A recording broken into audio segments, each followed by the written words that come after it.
Hey, sorry about that. No, I'm. For YouTube, I would need something like 10,000 watch hours or something along those lines. Let me take a look. Um. Yeah, I would need to get 3,000 watch hours and another 400 subscribers. So, not super concerned about that. So I would need to like triple. So I would need to get like 4 times as many subscribers, and also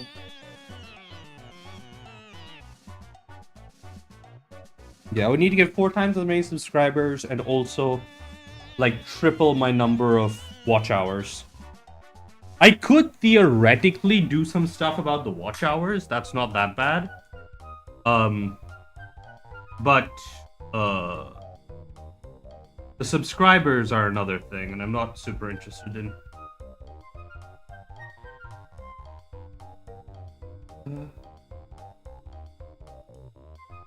Hey Zed, how you doing? So did you go check with the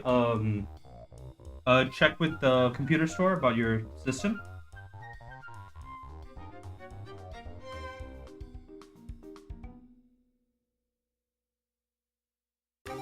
What's the status on that?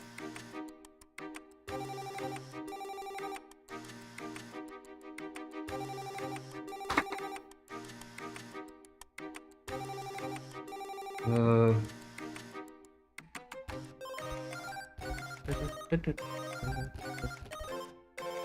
uh, oh, okay. So I'm guessing you're going tomorrow then, or what's the plan?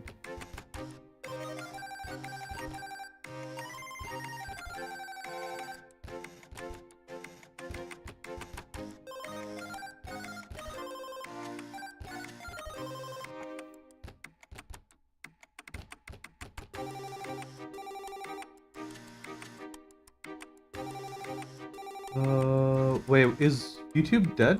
No, no, YouTube's not dead. Oh, oh, the buttons, the buttons.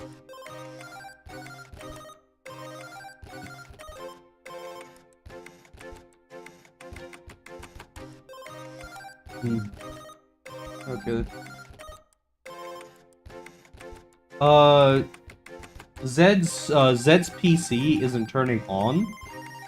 Do you try and turn it back on after you got back home? I'm assuming you left like fully unplugged that time for that period of time. Um.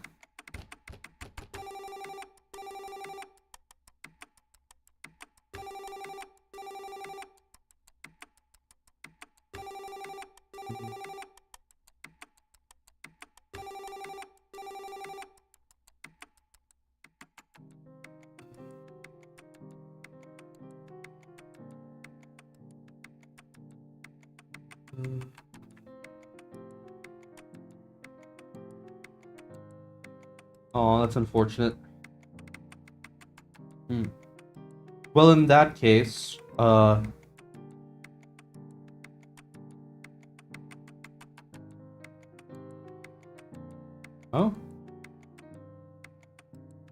wait, which same guy?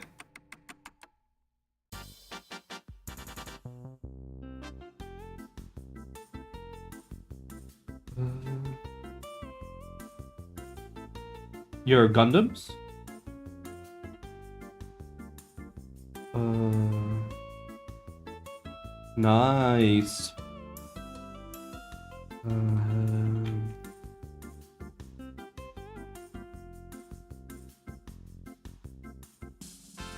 uh,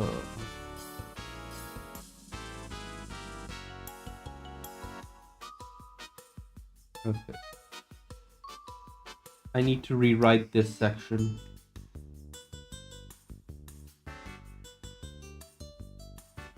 Um,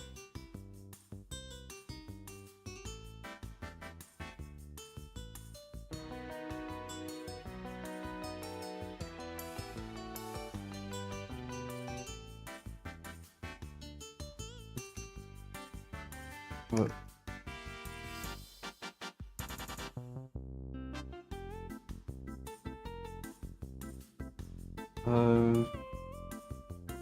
Are you starting to believe the billion theory too? Harvell right. Oh. Oh. I mean, the pawn apparently from the same place. Goodness. There's a history there, but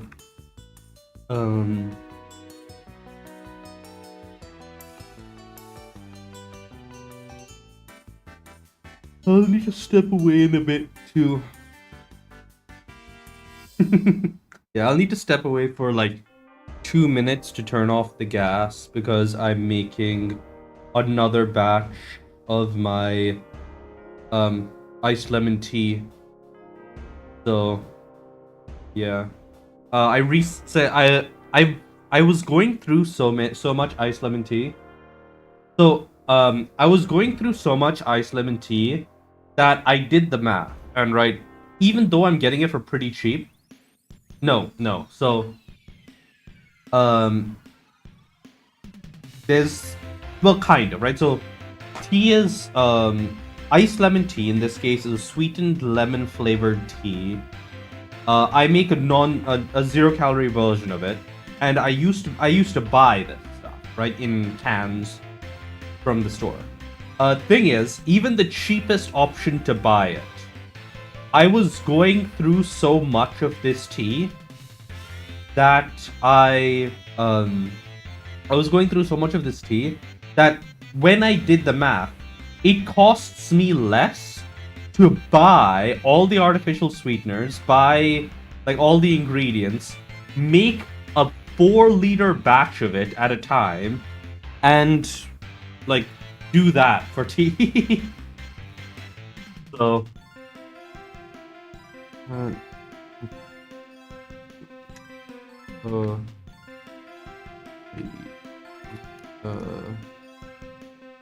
they were feeling a bit better. Say feeling a bit better than yesterday. I deleted the old the old start of the Bulleberg excerpt. But I am keeping this section because I do like how short it is. Where it's just it's a very clear description of how utterly monstrous it is to fight Jun as like a single target. So that's gonna be fun. I mean, it's like a little. It feels over quickly, but that's kind of the same impression that that Jun is going to take away from that. So I feel like it communicates that well.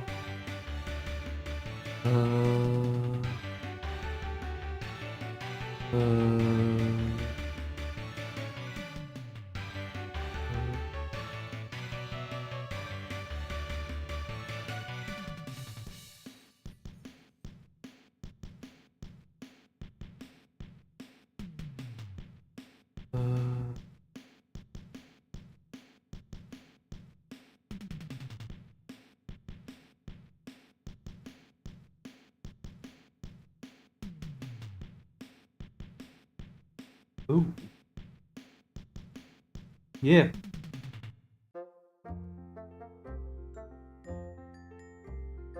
Simone's parents, so maybe they were secretly put there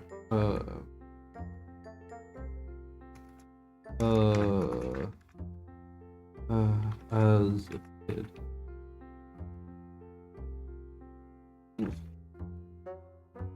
Um,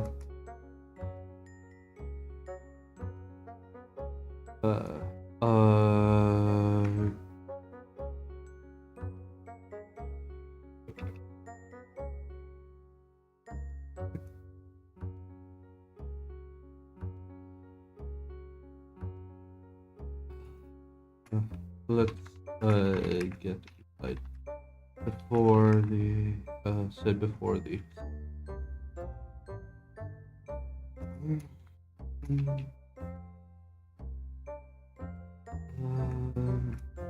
keep say the command until is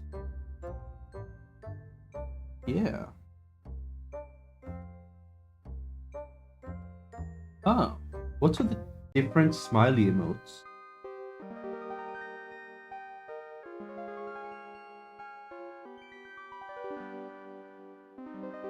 You don't need to like it or anything. Remember, this thing is just as much for me as it is for you guys.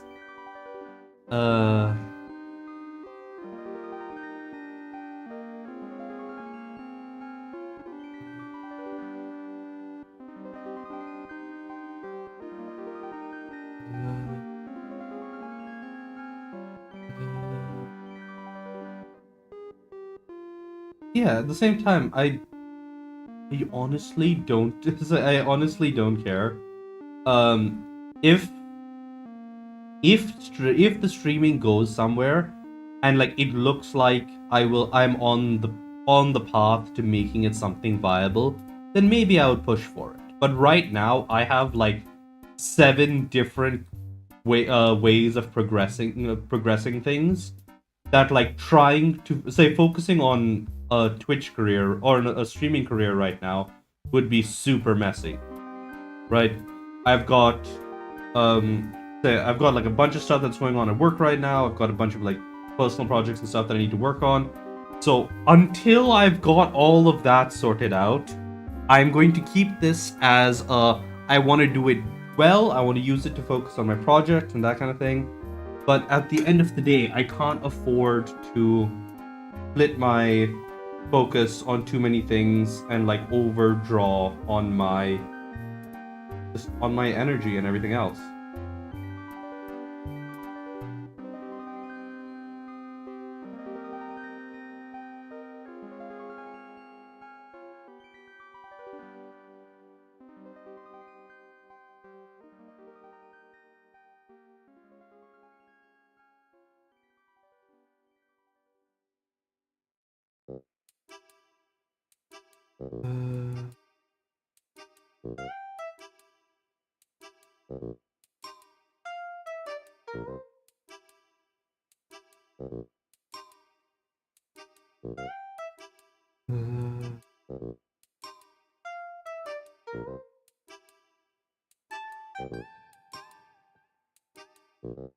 Yeah. Let's get inside before this one. The atmosphere inside. So the way I'm currently thinking of things is that, like, I looked in a little bit more into how modern neutrino detectors work, right? And I'm thinking that Jun's big thing is they are able to shrink down the size of each of the individual sensors. Like, if I look up a neutrino detector, the way it kind of works, image. Okay, so the way a neutrino detector kind of works is that you've got these sensors, and this whole thing is filled up with absolutely pure water. And when a neutrino passes through all that water, it has a small chance of interacting with one of those molecules and then creating a spray of no, it's science thing. It's a neutrino detector. It detects like complex, not light. It detects like these subatomic particles that have specific properties that make it so that they don't interact well with a normal matter a lot. Okay, so I'm just gonna be right back. But yeah, I'm gonna be back in just.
Okay, I'm back.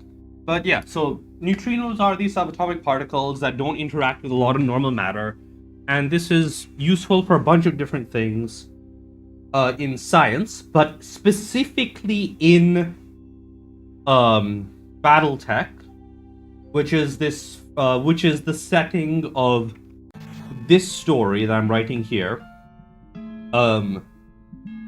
They are used to detect the presence of fusion generators or fusion engines, which are really common in the setting. A lot of the big, say, major war machines have it. Basically, every spaceship has it, and that makes it really useful as a means of detecting enemies in the. Hello, Zelna. How you doing? It's been a while, I believe. Have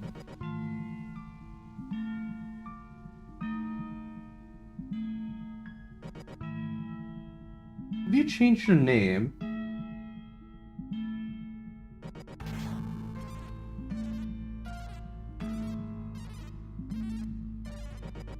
That's good to hear.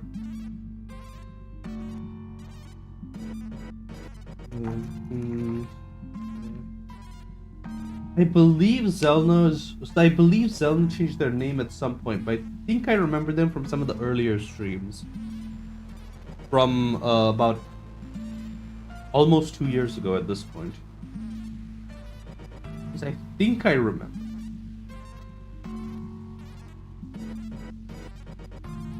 Ah, yeah, that's it. How are you doing, man?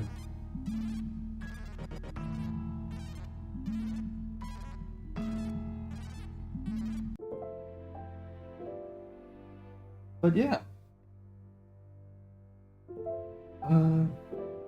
So yeah, that's part of it. But the other part, yeah, it's progress. It's progress. But yeah, the other thing, the other reason why neutrino detectors are really big is that neutrinos actually have a really low chance of interacting with an atom. Therefore, like, neutrino detectors aren't empty. All these pictures you see, like all the pictures that I was showing you earlier of these neutrino detectors, they are actually supposed to be filled with super pure water. Like, you can see the guys in the boat here. This is supposed to be filled with. So this is a story that I'm writing to test out this, which is a writing tool that I made.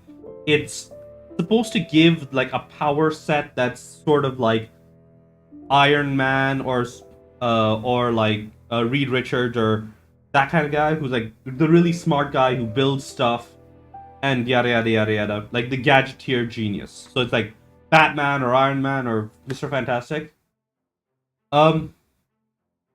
No, so yeah, so that kind of it's all sorts of different powers. It's actually split between a bunch of different categories, and there are some that are like magical related powers because I'm sort of dividing it between. So I'm making it so that it can also be enabled for like magical settings, right? So instead of being a technologically focused guy, you might be a more like you might be more of an enchanter or something like that. So there are the different groups, yada yada yada, and you get to pick out whichever group you're interested in. Yeah, and as a result, I'm sort of writing the story to test it. I've been refining it over time, and I've been making good progress on the story as well. I keep up the forum game that I started a while back, and I need to get back into. I need to finish up Pantheon 5 at some point. Probably go back to it next weekend. Okay, cheers, man. Demonstrate inside the. Come on. Center was. Sure thing.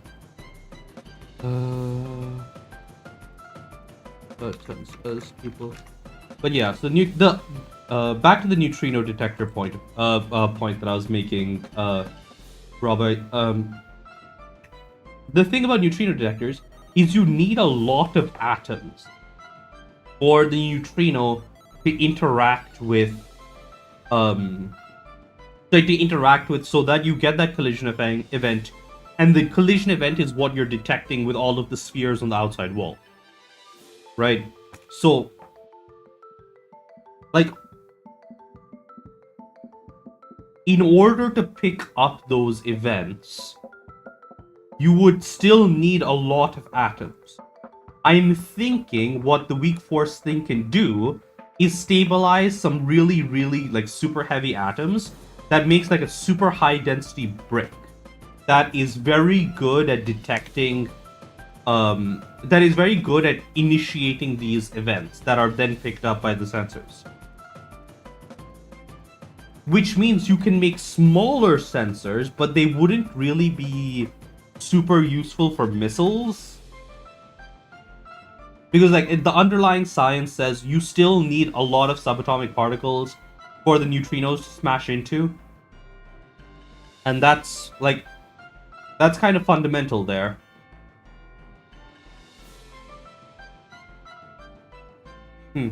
Cheers, man. Yeah, and I'd love to see you again. That was just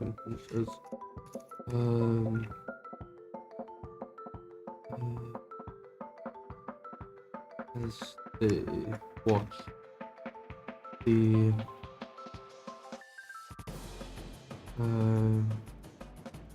yeah, as I watch the radar, I watch the data from the radar arrays out till the battle.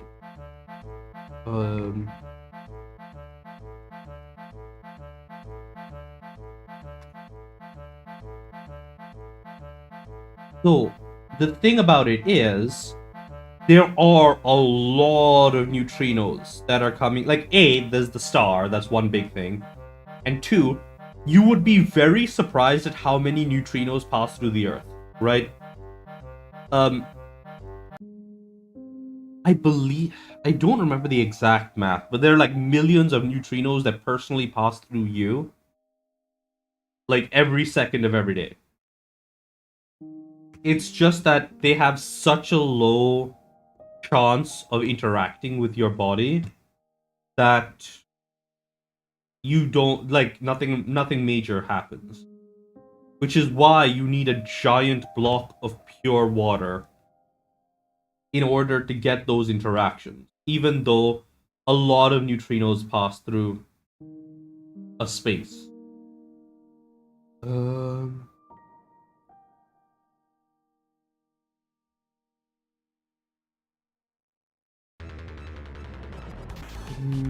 Better.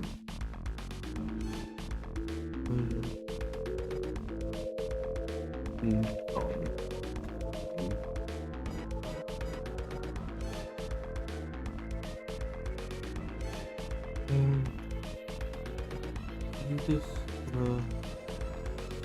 star so covered the model the then most how they out to the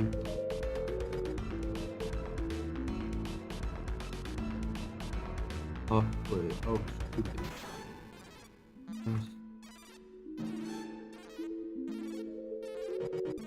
and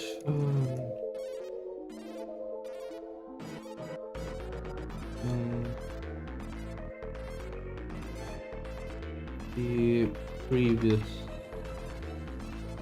dome top of the Alaska now look almost a little like turn.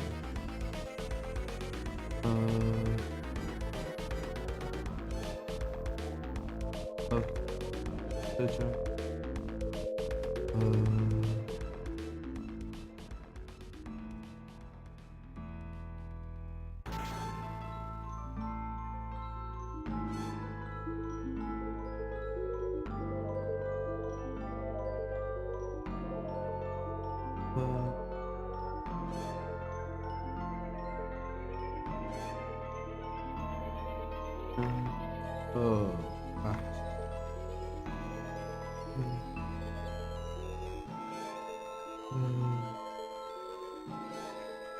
Now simply how so simply ended slightly and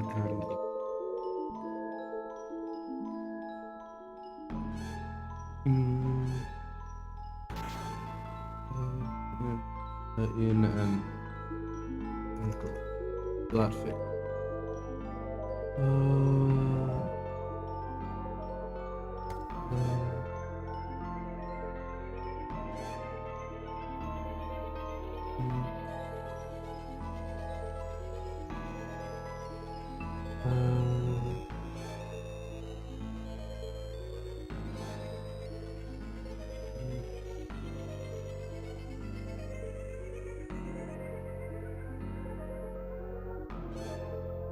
That is true, like neutrons would follow the square cube law. The question then becomes, how quickly does the square cube law from... Like, how easily are we able to detect neutrino events from the sun, right? How many neutrinos does the sun...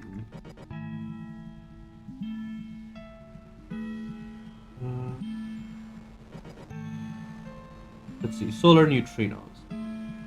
Yada yada yada yada. 1960s, blah blah blah blah blah blah.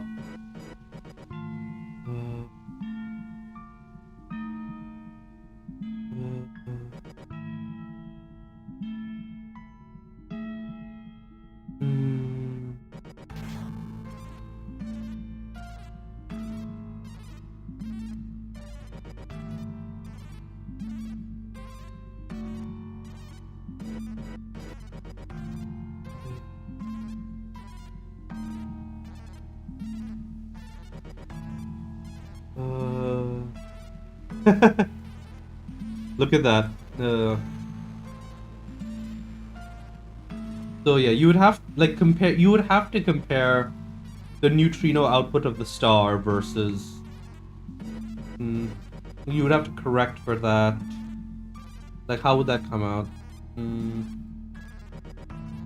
mean, theoretically, there might be some better mechanism that Jun is making use of to detect neutrinos, as opposed to the way that people currently do it, right?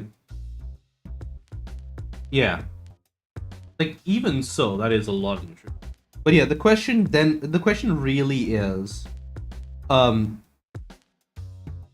does Jun's mechanism for creating, for detecting neutrinos significantly differ from the way that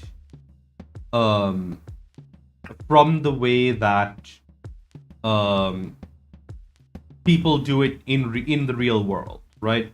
Because at a certain point, it's just the limitations of the interactiveness between a neutrino and the detector, and that there's no real way to get around that other than just having large amounts of atoms for the neutrino to run into, at which point you get like a minuscule tiny chance of the neutrino interacting with your detector, and you get like one in a trillion chance or whatever of the neutrino actually being picked up.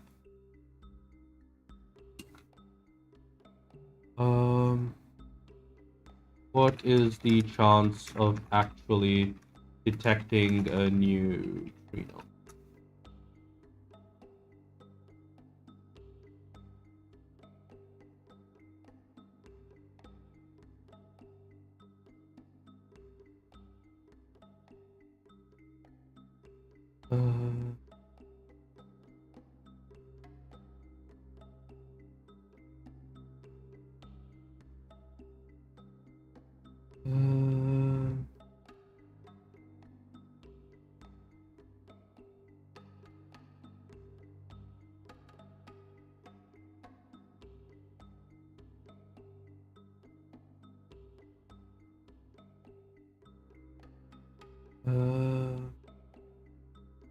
So yeah.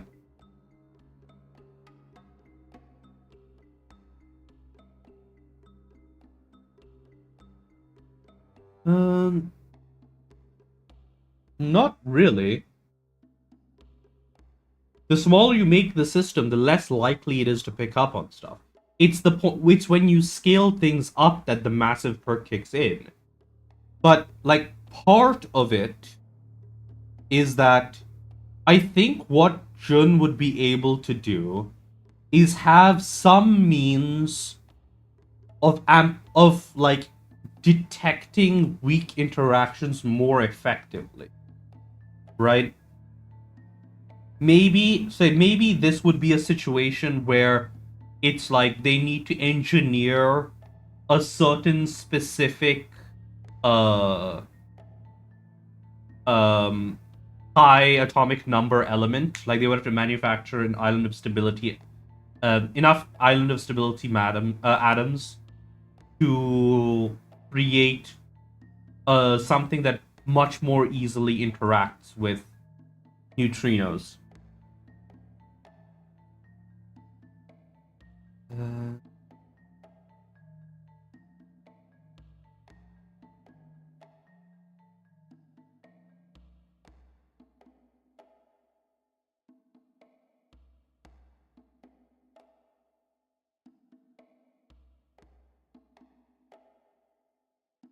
uh, Maybe it's like something to do with beta decay, like where Jun is somehow priming.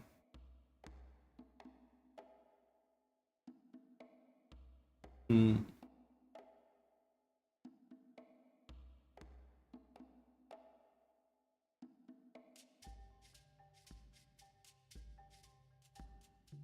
uh,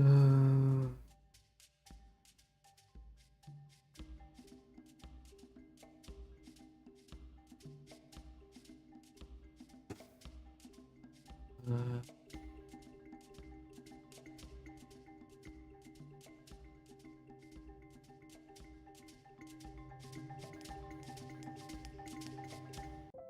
but yeah, the reason. So ultimately, it doesn't actually matter a lot, like whether the neutrino detectors are on the missiles versus on the firing craft, right? Because you can still send targeting information from the ship to the missile once once you have it. We're spending almost halfway out to that.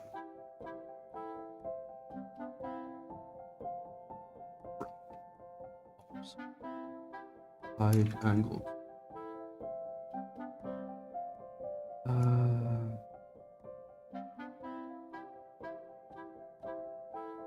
what is this?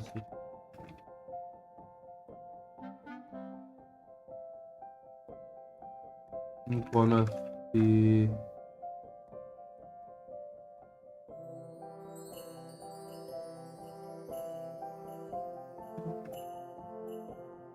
we don't know what impact. They've gathered a lot of in the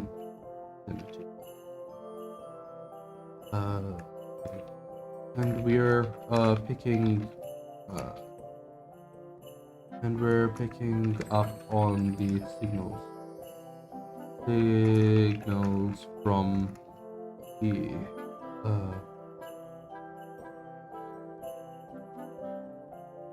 uh, caller. Yeah, that's what I said. That's already possible.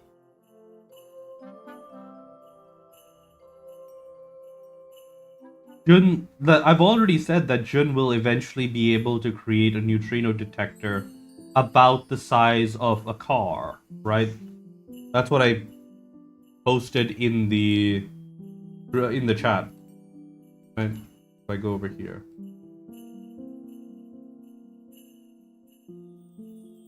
Um no, it's over.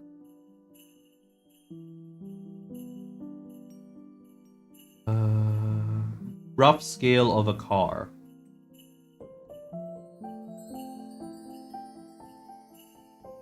You have to remember that spaceships are big. Like, even in Battletech, the smallest, like the ASFs, are still like 20 meters long or more.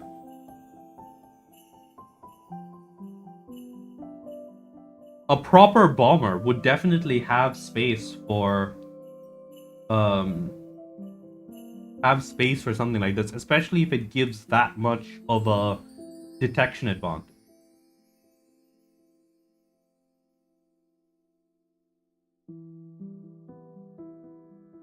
Uh,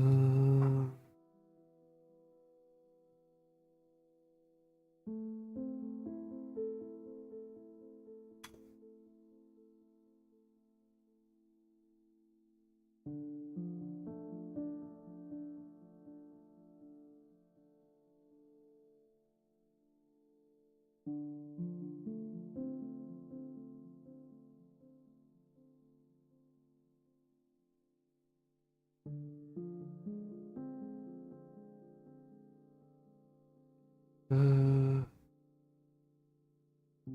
hmm. Controller. There's we've detected. We've noticed some strange behavior among those actually. We believe they are somehow that they are reconfigured. Avoid.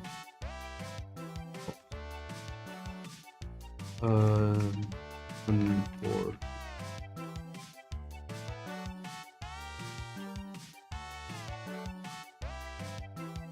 how many? How bad is it?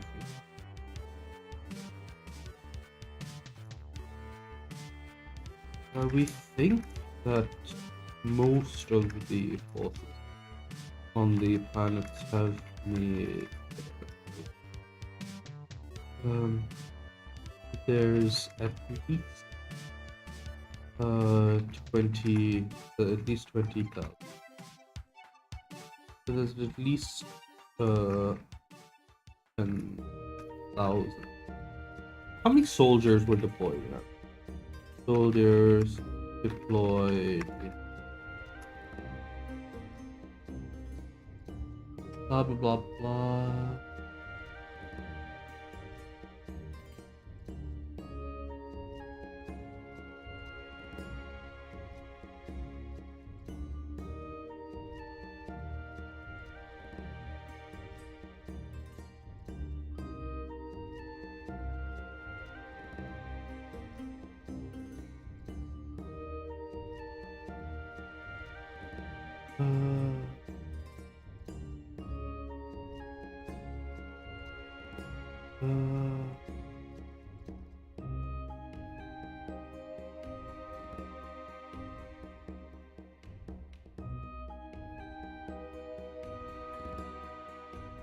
Hmm. Um.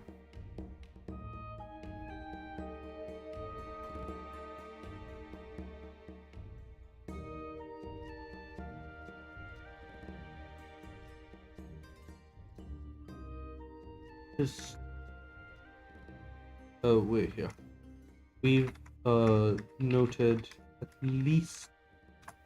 uh at least 400. We've noticed at least 200. So we estimate at least 200 collar controllers, and that could mean anywhere between 1,000.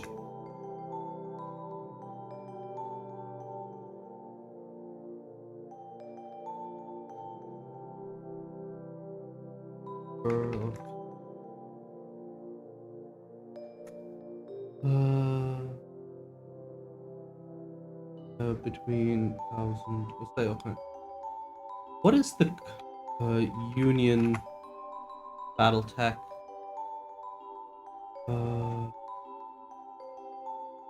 Combined arms. Yeah.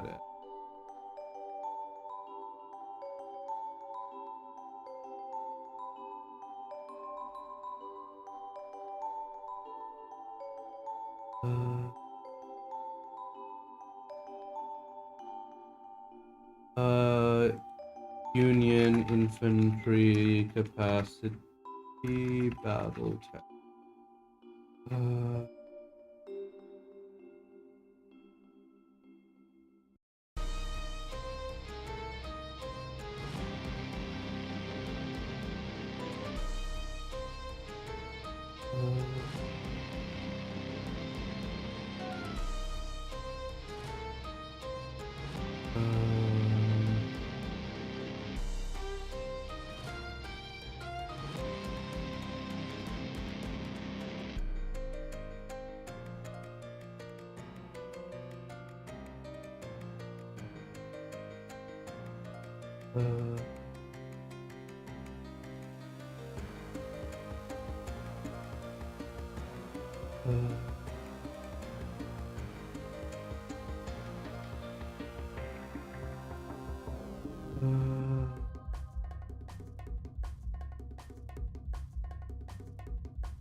The Union has how many tons of cargo? Let's say 74 tons of cargo at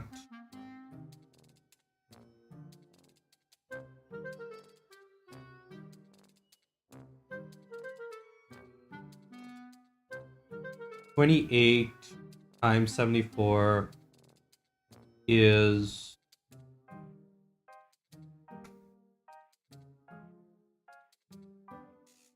2,000.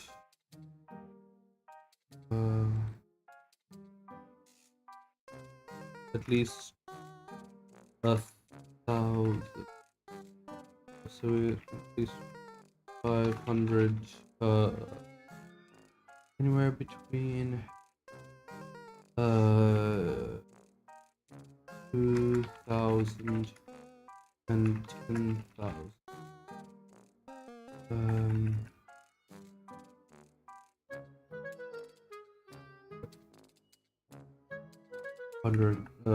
2,000 and 10,000.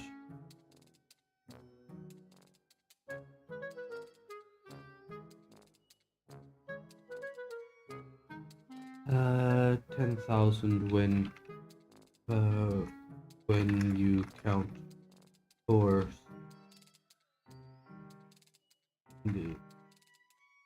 the chance in terms of max, there's still only about there's 4 lot. No, what's the name of that? Sphere, military structure, yada yada yada yada.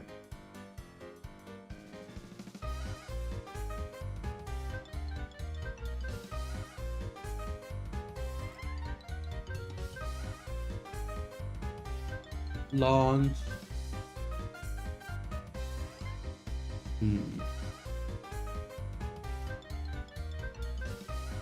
There's 2 companies.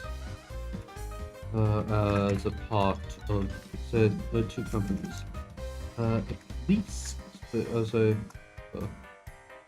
close to half of the known remaining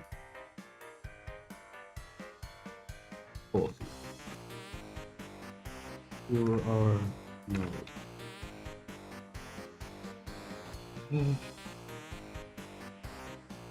Um.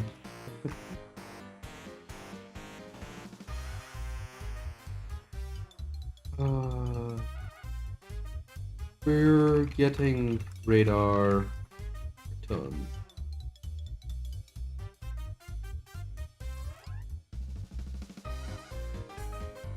We're getting radar returns, numbering in the hundreds.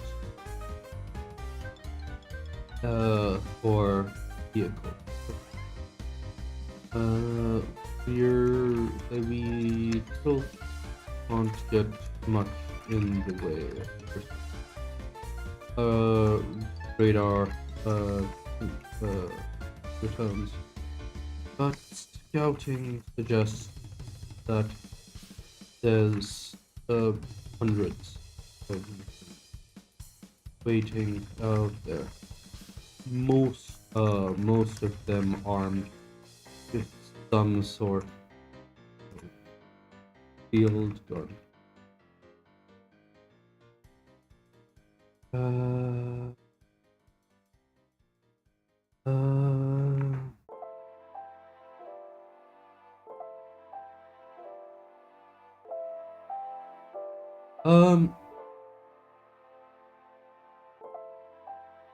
I don't know. I feel like that kind of depends on a bunch of stuff,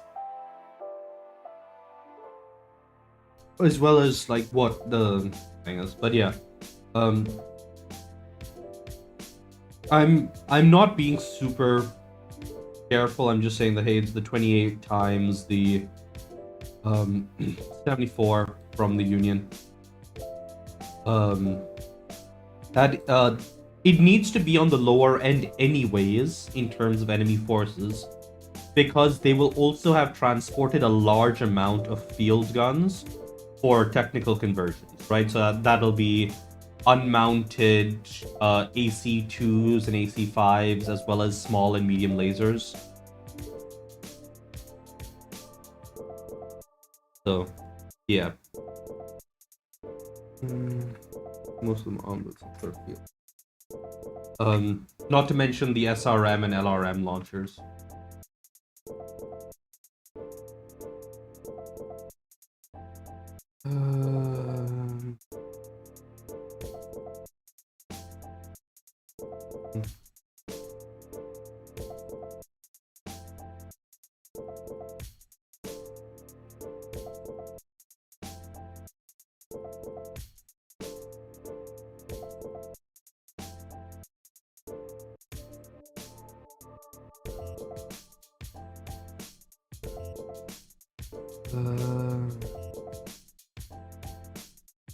What the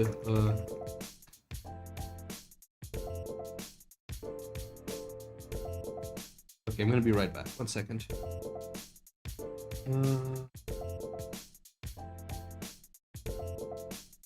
Yeah, but like the thing is, they the way I've set this up is that they moved about 8 unions worth of forces onto the planet. No, 6 unions and 4 leopards worth of forces onto the planet.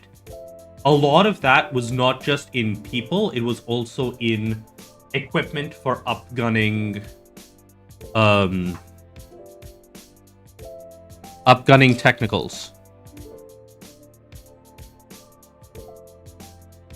So that even cars and shit that they capture on the planet can be turned into something useful. Also weapons to arm the people that they have strapped bomb collars to. Okay, 1 second, I'm gonna be right back.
Okay.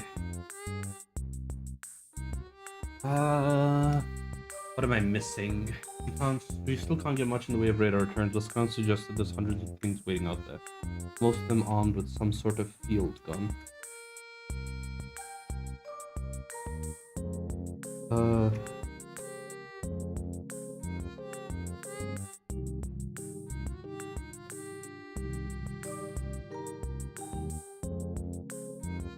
Making...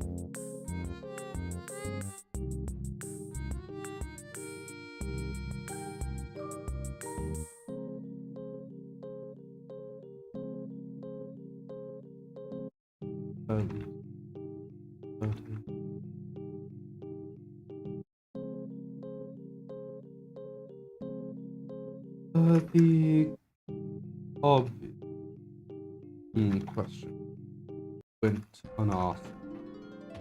The answer similarly.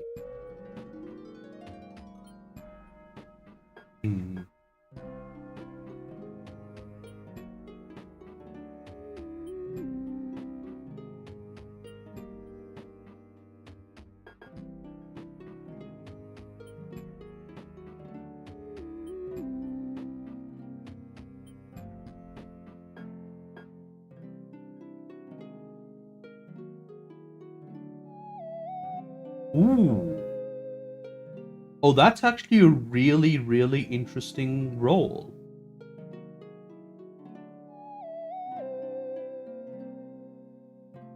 Ah.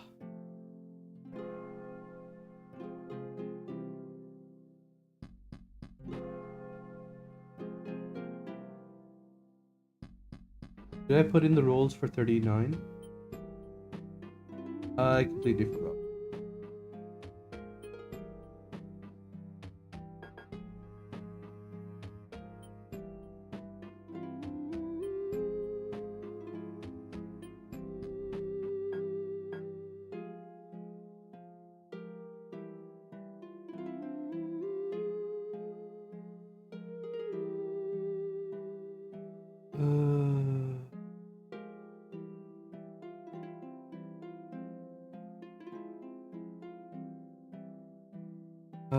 The last minute upgrade had thrown any estimation of their out of the window. So that at least meant they had, even with 12 hundreds technical, would have still gotten close to deal damage.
would have still gotten closer to kill them.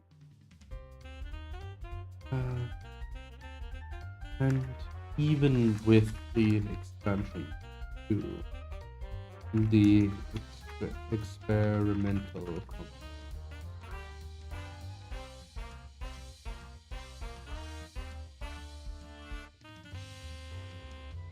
battalion.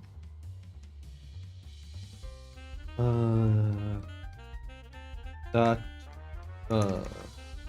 being on the defense against a force of that size would not have gone.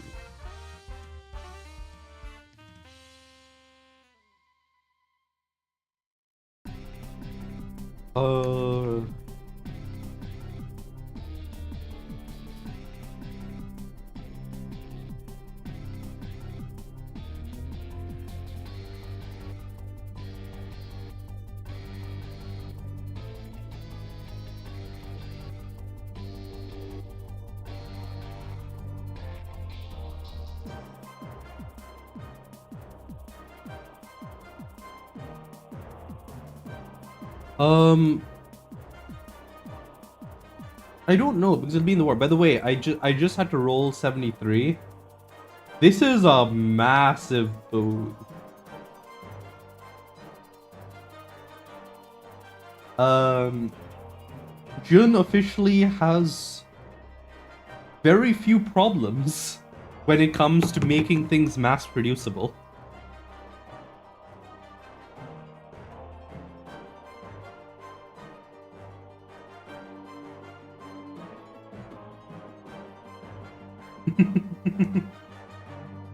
Oh, that is an interesting role.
Yeah, so the thing is, this is kind of the perfect reason for Jun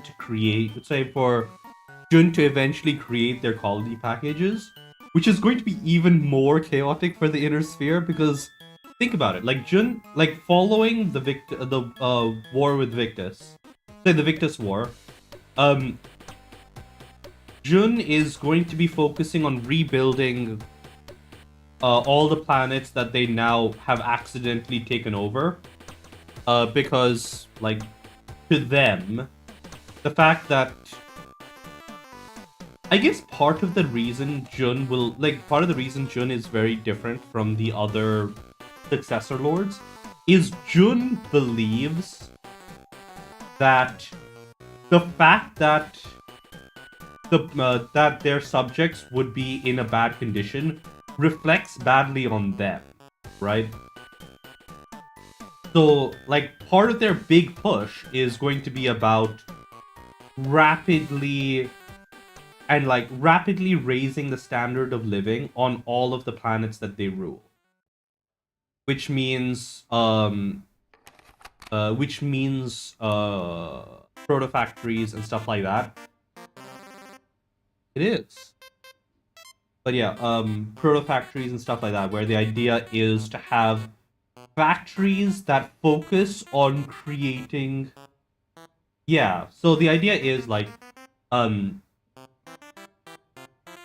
the idea is what is the amount of stuff that you can put into a cargo union to like what is the stuff you can fit into one cargo union that can most accelerate the rapid buildup and like rapid buildup and development of a world, right?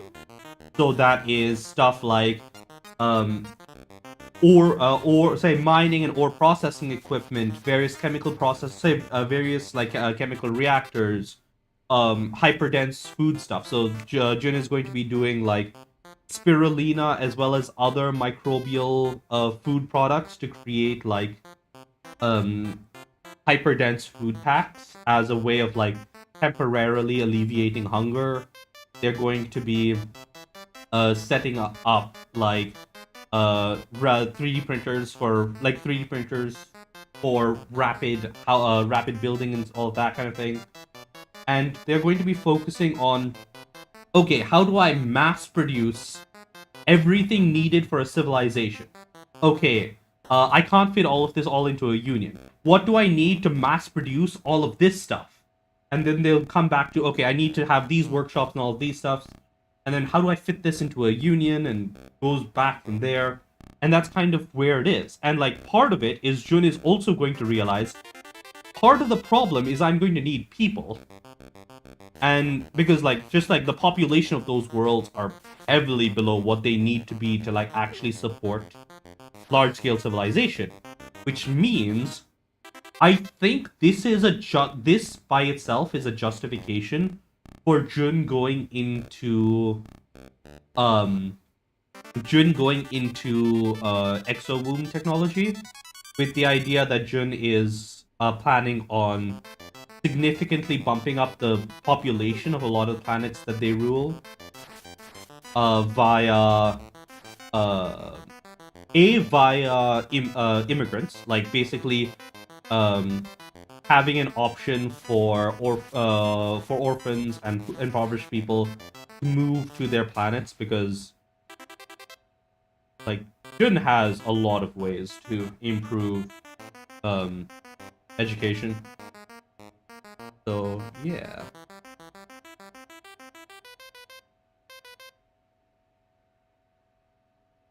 Uh, uh,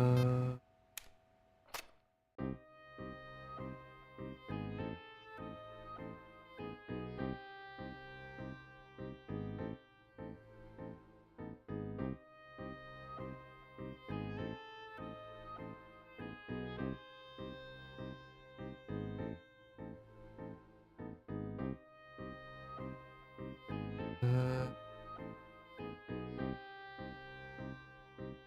uh, uh,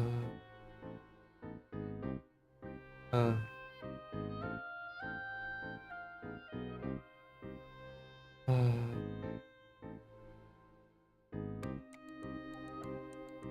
Yeah, so like part of it is that this is just how to most efficiently make things in a mass produced form, right? So it's like, okay, this is the minimum number of machines you need to make. This is like, okay, I can mass produce the tooling and dies and all of that stuff to make all of this equipment really quickly. This is a very cheap car that can be made that's like really decent at all sorts of different terrains. How do I like mass produce fusion engines? Because Jun has the ability to do that now, right? Jun can probably create the first, say, one of the, like, can actually, like, I think it is now like, it is now, like, viable, like, for Jun to decide to open up a fusion reactor factory.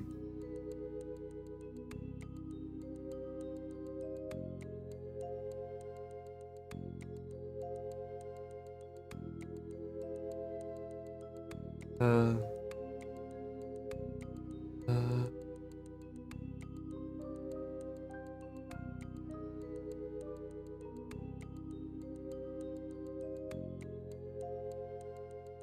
uh, uh, uh,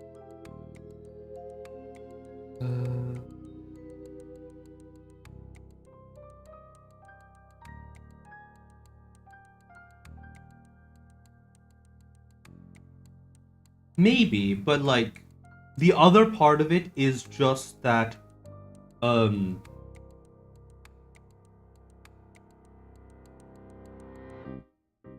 maybe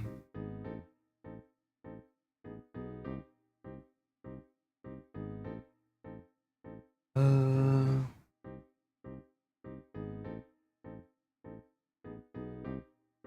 honestly that I think hmm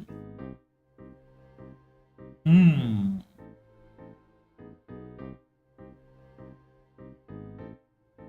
that I think I have an idea for a new perk thing. Let's add that here to uh second order general. You know how to create things that um um looking not at you what you have in your hands, but uh what will come of what you have uh made.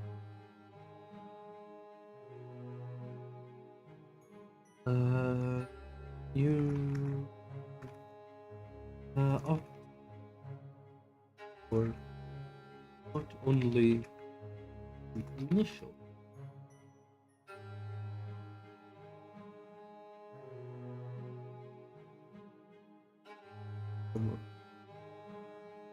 um uh,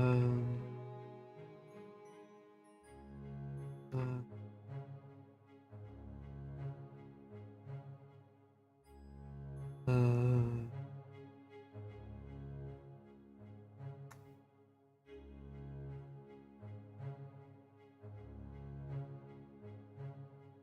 uh,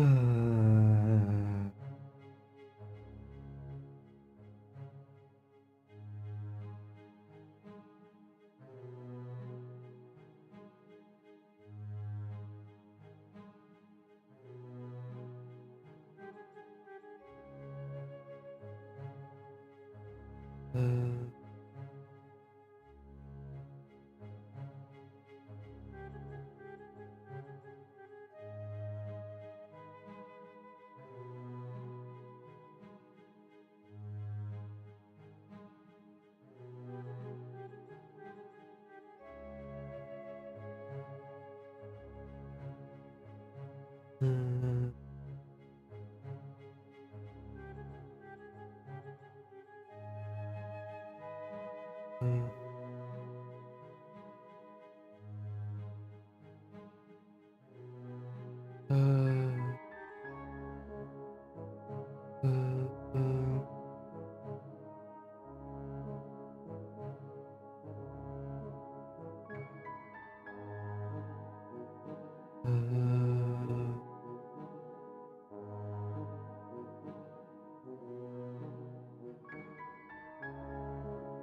Uh,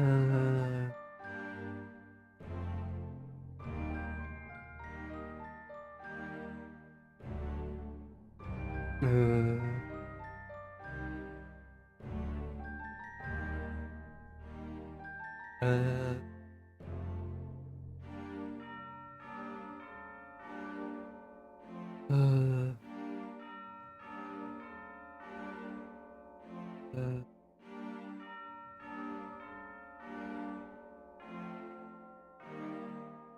uh,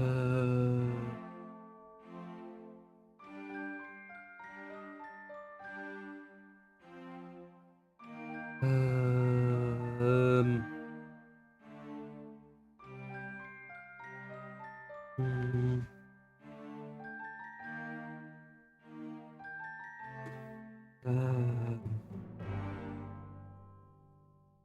though at least I meant they have.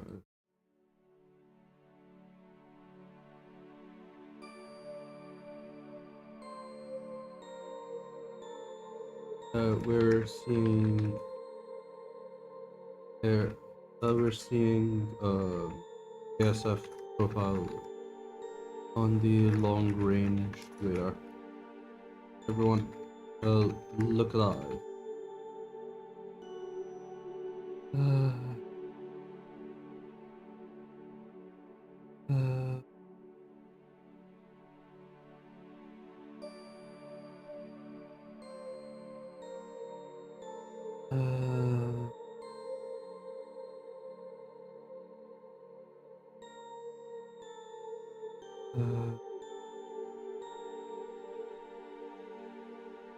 everyone, find up everyone.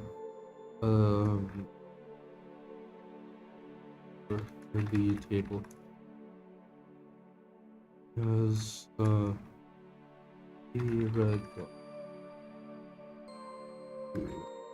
at the edge.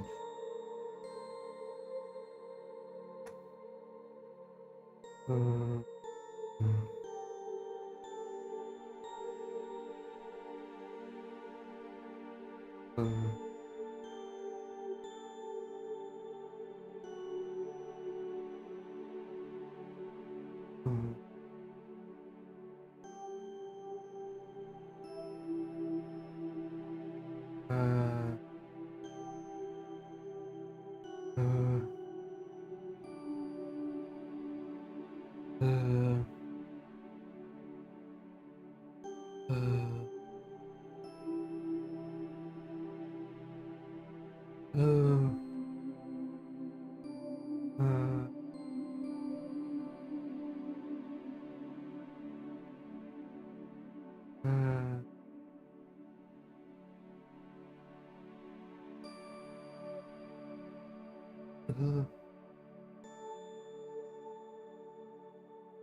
yeah, but yeah, it's. I think that this is going to have a massive impact on how I portray the Victus Coalition, because the Victus Coalition is planned to be like the idea of the Victus Coalition is that they are small but high tech. They're like the other side to the clans, where the clans have lots of good soldiers and decent tech, but they don't really have the numbers. The Victus Coalition is going to be a more civilian focused alternative to the clans almost, where Jun's main goal in all of this, like Jun gives like negative shits about the Star League and everything else. Like they might be interested in going to Terra for the history, but they don't care about Terra at all. Like I think that's like part of it. And like Jun's already got far too much to deal with, because the thing with the Victus Coalition is that there's all the planets that they've captured from the Marin hegemony and the Circinian Federation, or whatever the hell they call themselves. There's the Lothian League, there is the Illyrian Palatinate, there is Niops.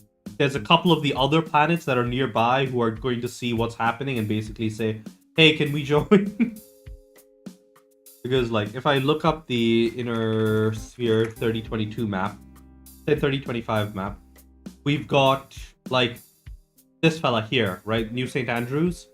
They have their own setup, and then Zainal is supposedly uninhabited at the moment. Caesar's Crown is weird. Then we're going to have the whatever worlds Jun is going to that connects to wherever Melpomene is, right? Because Jun is going to want to reconnect to Melpomene. So as far as I understand, I set it up to be like somewhere over here-ish. In the rough area of like this area of space over here is where Jun is where Jun is from. All the way out here.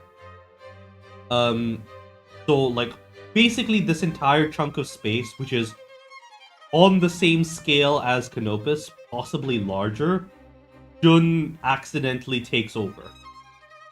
And they are going to be far too concerned with stabilizing all of that than they are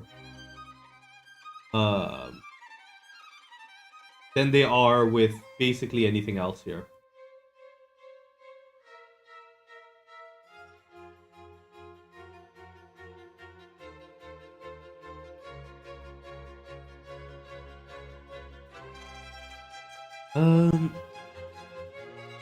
So part of it, not exactly, right? So some things just can't be some things don't make sense to be mass produced. Like there is some stuff, like the transmutation engines and all of that stuff. Those will be set up, but like you can't mass produce ore, but you can mass process ore to make like iron ingots and shit, or like metal ingots and all of that stuff. So that would be good. That would be there. Computers, yes. Jump ships. This is going to make a massive difference to Jun's final design for the Victory class jump ships, because Jun would be changing the way that the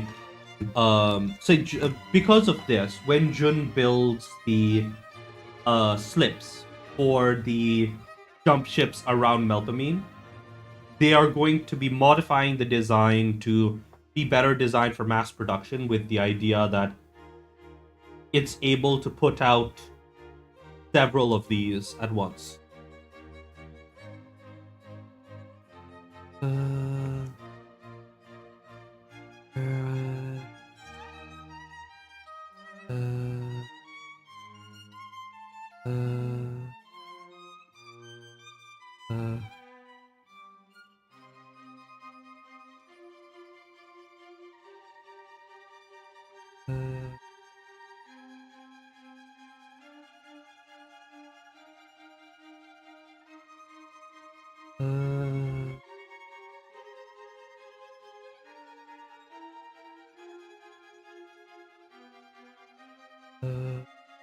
But yeah, so it's still going to be the case that Jun returns from the deep periphery with So it's still 9 jump ships. The question is, does Jun make a victory class jump ship, or do they make whatever the hmm. I think Jun still makes the victory class jump ship, which is the variant with the integrated dropship technology that uses that basically swaps the ability of a dropship to move to detach and be its own vessel for instead having more cargo capacity. So it would be something like, how much does a Union weigh? If I look up Union. So a Union itself is 3600 tons, and the cargo Union has 1500 tons. So it would probably be something like, that's that is that's 8,000 tons total. If we say that without like the drive unit and most of the life support and everything else, you could strip out half of that weight. Um, let's bring it down to 2,000 tons for the integrated dropship. That is still 3,100 tons of transport capacity per bay. The the actual victory class jump ship will be based on Potemkin with the 50 dropship bays. So with the 25 dropship bays, right? Uh,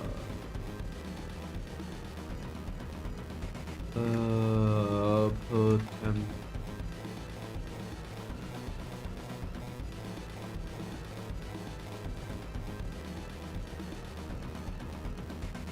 Yeah, the Potemkin has 25 dropship bays. So that would be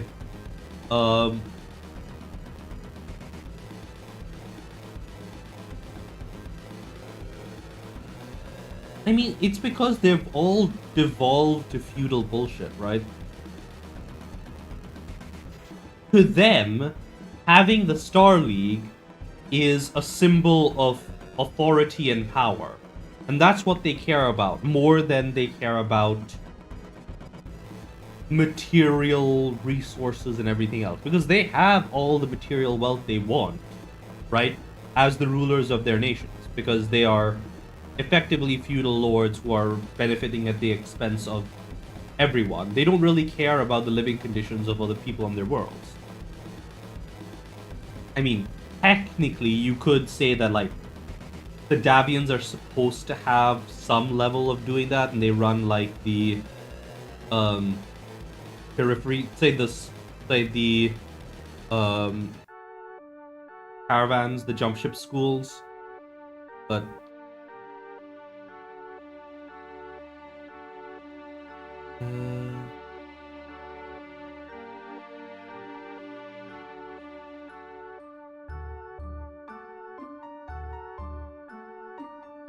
everyone leaned over the table.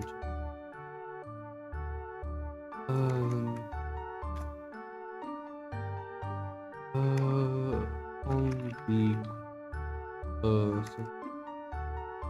then closer as the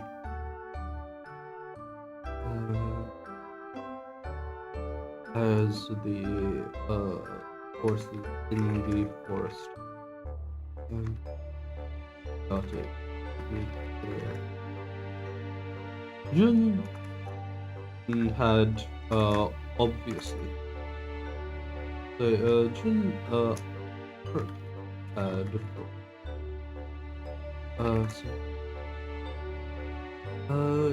Jun's modifications were apparent. Big moon periods. Since almost since the foreign of the ally um started from the various monitors. Um, these streams of lasers ripping apart the air itself.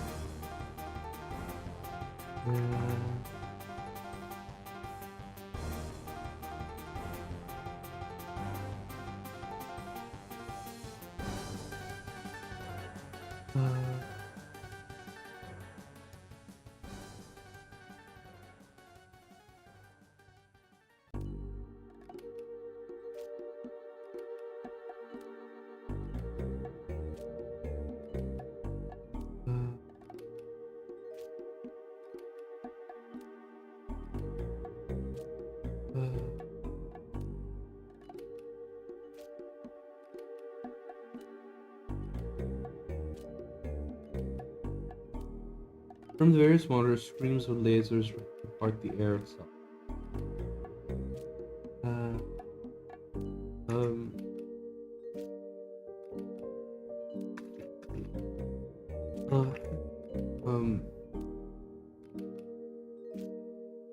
The blue line began to fill the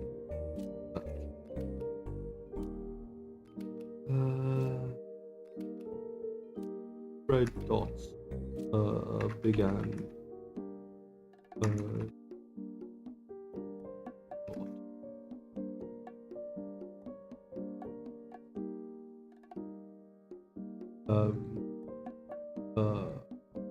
one after the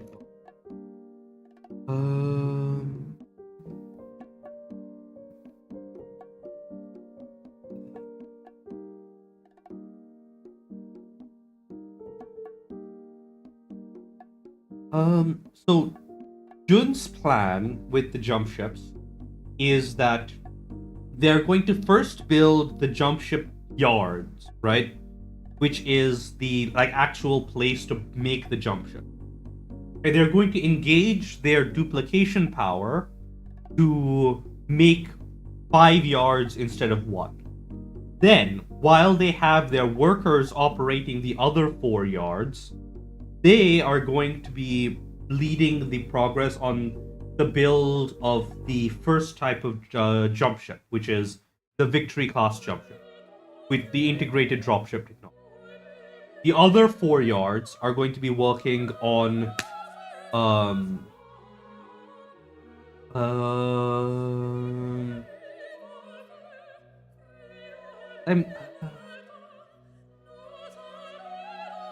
I'm not sure what specifically the name of the other one. I know it's Victory.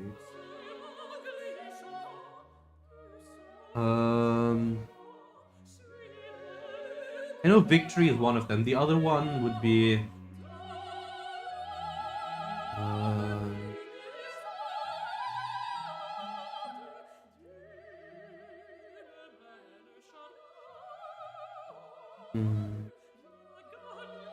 I mean, I don't want it to be Vital, right? Because that's too close to Vit. And by this point, the Victus Coalition is a thing. And Jun wouldn't want to be centering Vit in that. Because they, at this point, they still have some hope of eventually being able to separate Vit from Victus. It's not possible, but they still have some hope. They're still holding on to hope, so probably something along the lines of the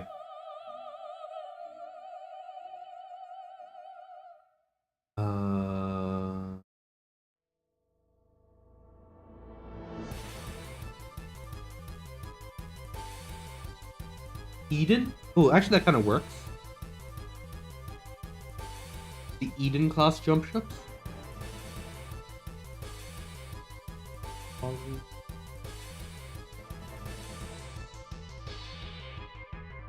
Oh, Independence. Yeah, that definitely works. Is Independence already a class in BattleTech? Hmm.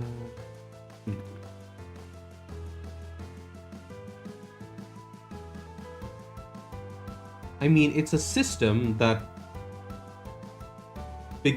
comes to exist in a few decades.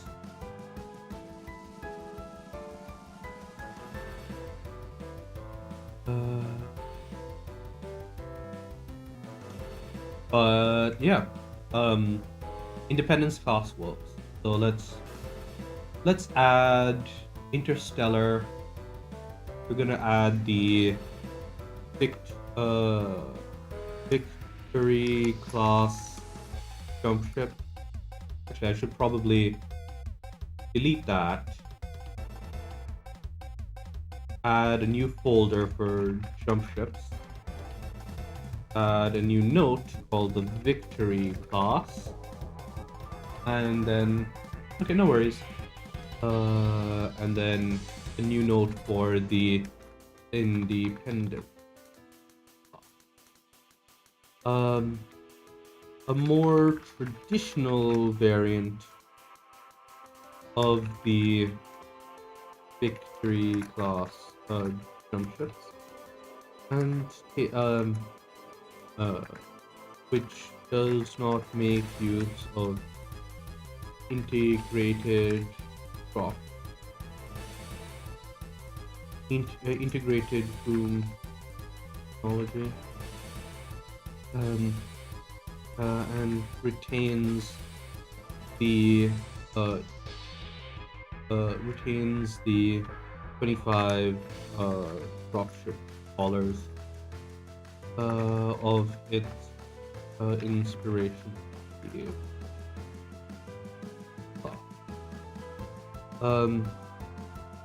Jun is able to make sub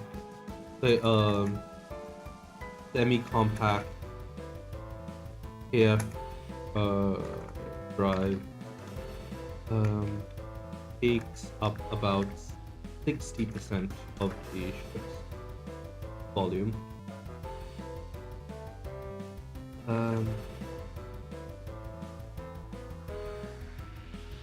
Well, decently well armored, and and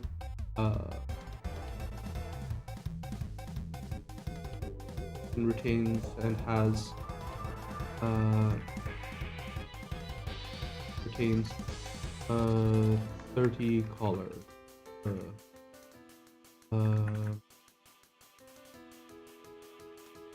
Due to inspiration.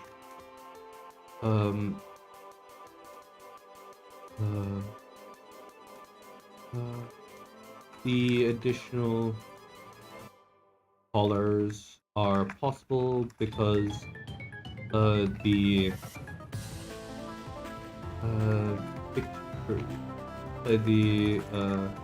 Independence class does not make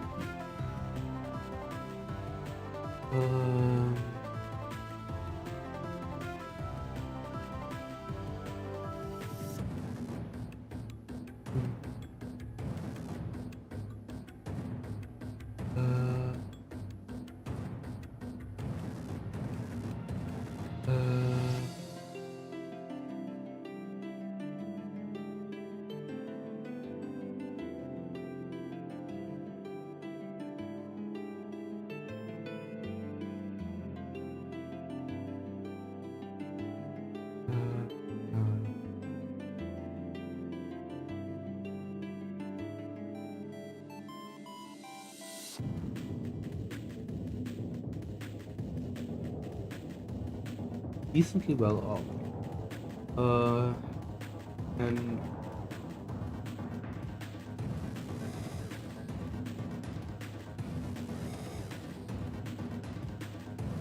uses the semi compact KF.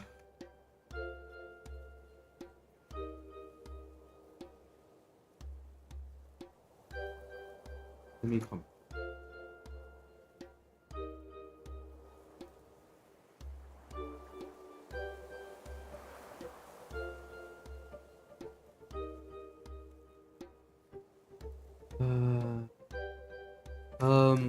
Made by using mega machines to scale up smaller KF4 designs for use in the victory class and independence class jump ships.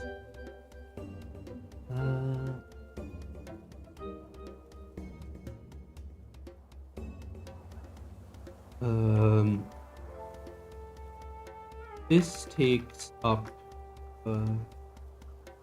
approximately 66% of the mass of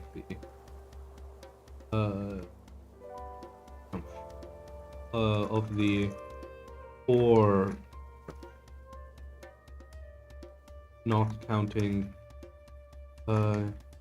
integrated KF boom, integrated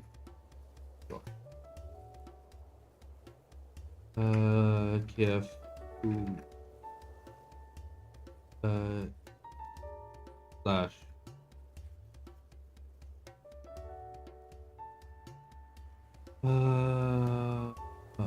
prox. Part of this mass is the integrated supercharger that allows for hot charging of the AF drive.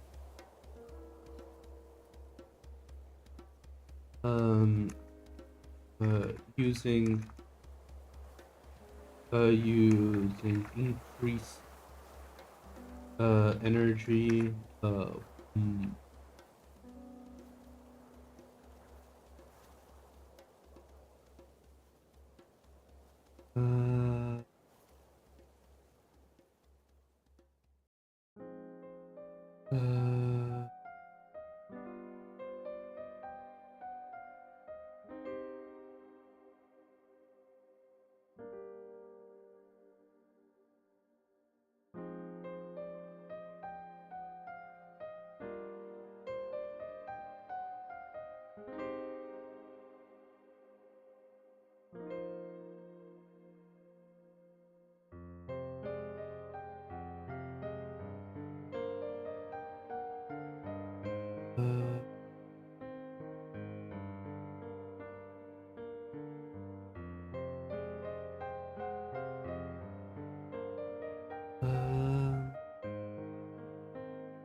yeah. This allows jump ships using this.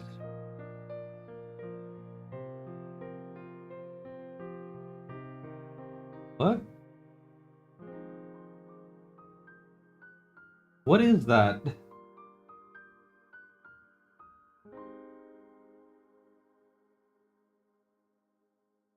So, something constructor, high power rapid constructor, high powered rapid constructor. What does HPRC mean? I feel like It's something that ends with constructor.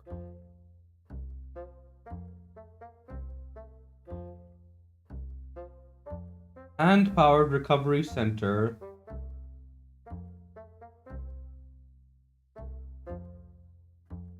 Then why wouldn't it just be HPRCC?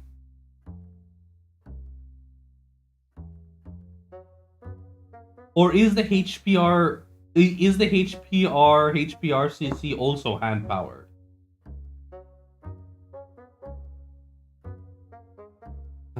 This in this technology.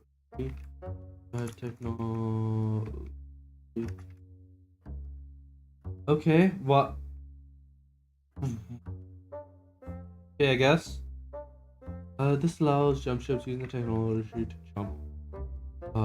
Once every 48.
Uses both integrated boom, KF boom bit.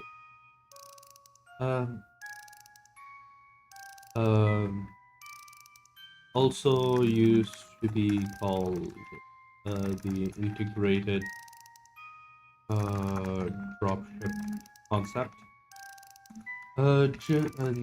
This replaces this. This is effectively a dropship.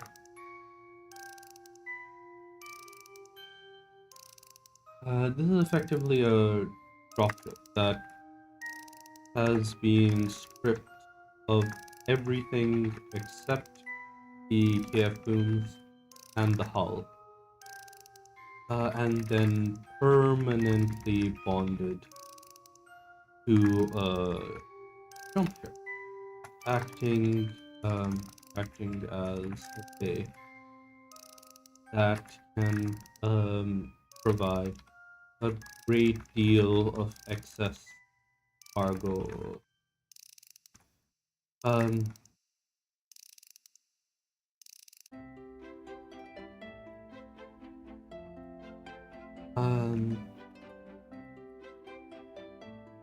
At the cost of reducing jump ships.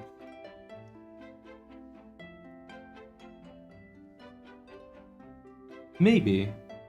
I feel like it would be a little lower tech though, because like part of it is just that this isn't a refined technology, right? This is Jun desperately trying to get everything back together within like in the short years, like in the later parts of the war, but also during the the years immediately following.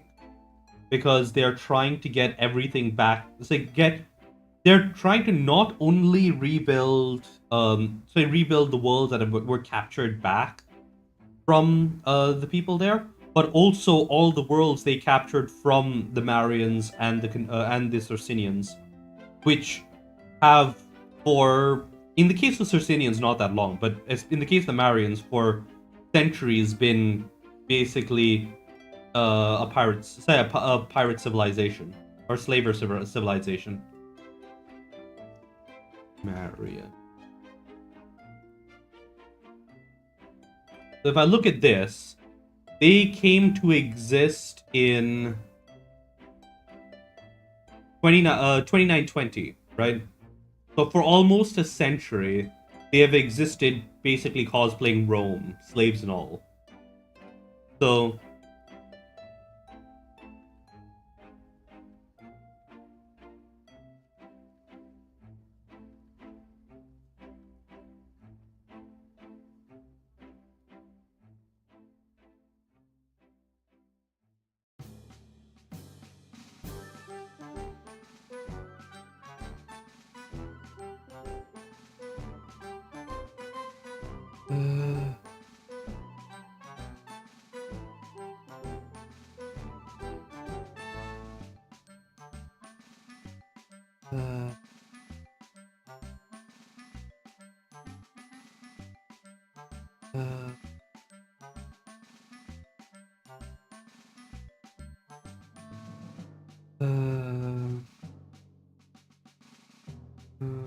the first regional jump available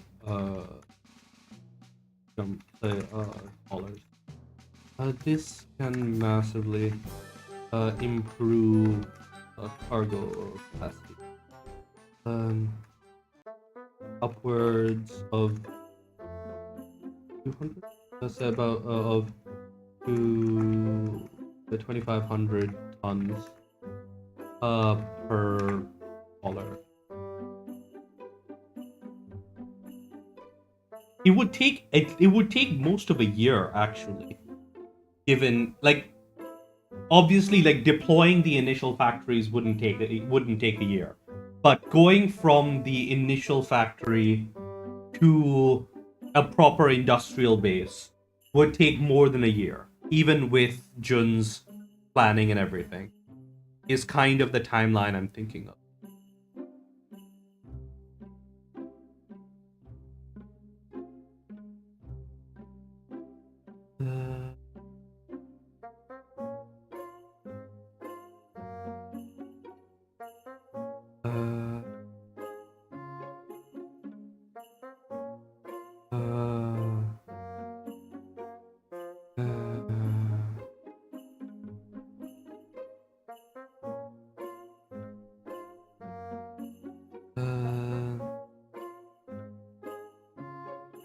Yeah, unless Jun gets something that allows them to do it faster.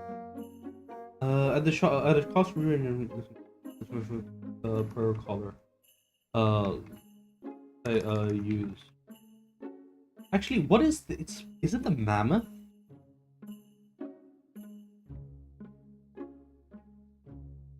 Is that the name of the? This uses no. This is the one that uses 2 colors, right? All.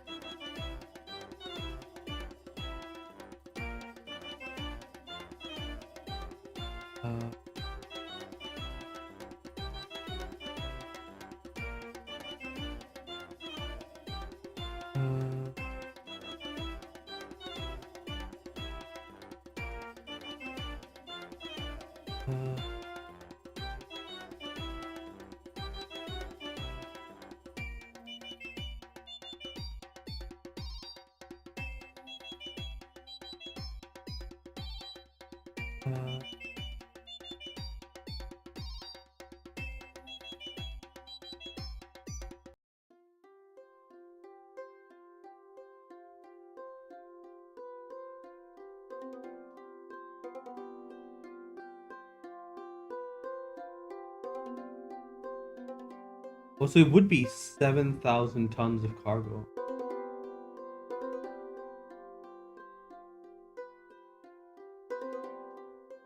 The Argo? Argo was a jump ship, right? Yeah. Oh, we mean dropship class, maybe.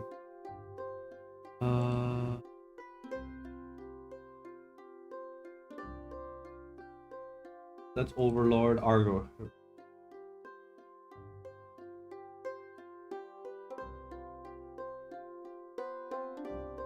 Do you mean this or the... Okay.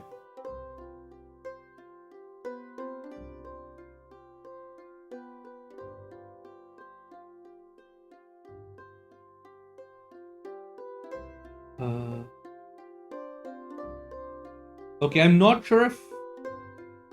Okay. I don't think Jun would know about the multiple docking collar system. Would they?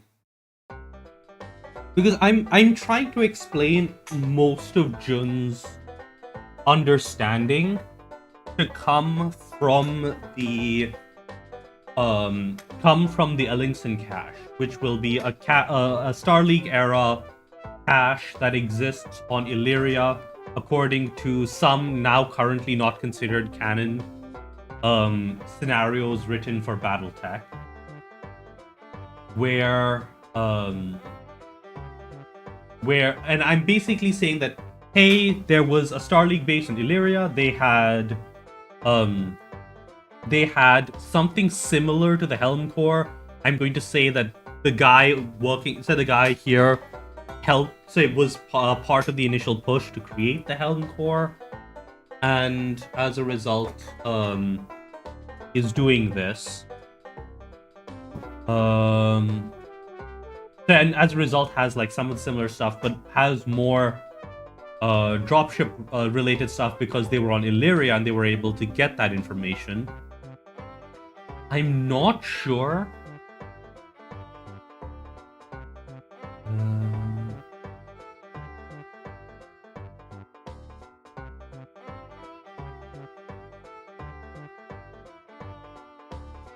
So let's see.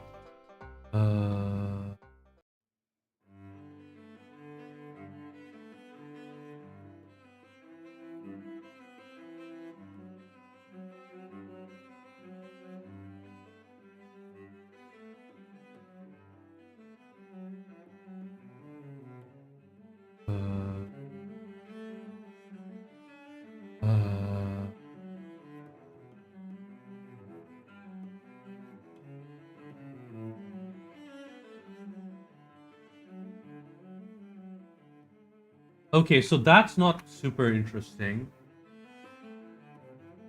I think the 75,000 tons is more important. Right? What is the cargo allotment? Whatever, I don't care about the... What is the Overlord? Overlord has cargo.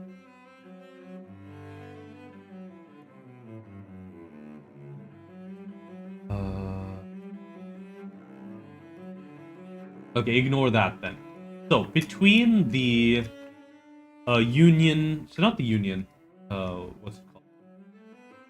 Between the Union and the Mammoth.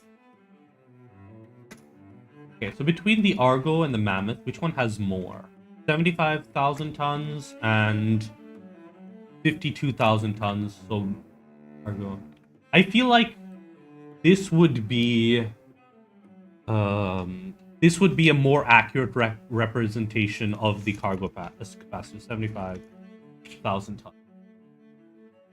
Yeah, but that still requires that 2 hard points on the jump ship are not docked. Like, that is specifically stated here. Right? In the MDCS thing. Net zero.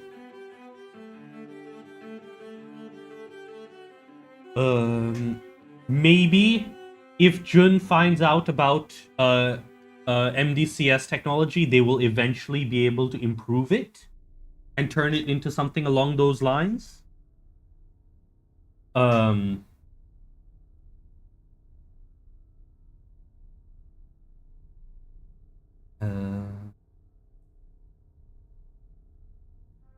So yeah, 75 tons per calorie. So yeah, so basically what I'm saying is, um, so theoretically, the maximum weight of a dropship is 100,000 tons. Jun, so we're going to say, I'm just going to just say 80,000 tons. So 20,000 tons is being used for the, like, the structure of the integrated boom bay. And you get 80,000 tons of cargo from this.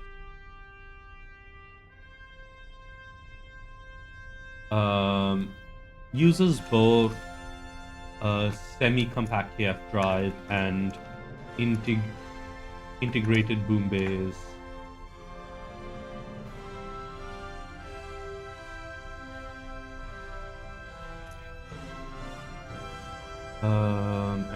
And technology.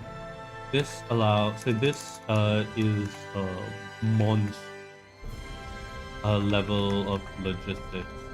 That this is a logistics MoC. Yep, that is the maximum jump ship, like the theoretical maximum, right? The HEMOC.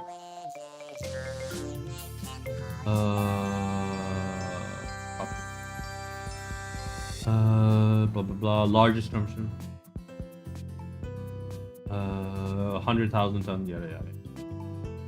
I mean, like, supposedly it is theoretically the maximum capacity. What is the total cargo? Yeah, I think 80,000 tons is still the same difference.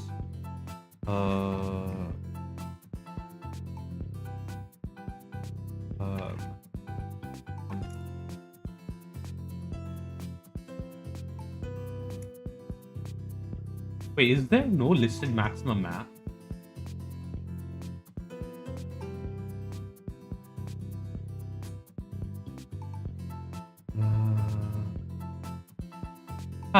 Oh well. Anyways, point is, Jun has, at least on a per jump ship level, a massive logistical advantage over most other groups, because they can transport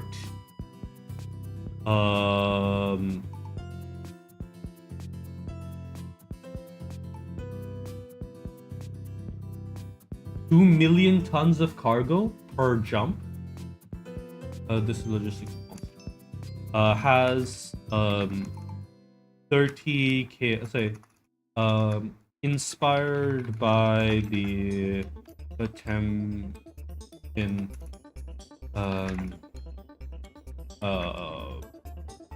battleship. It sacrifices the armor and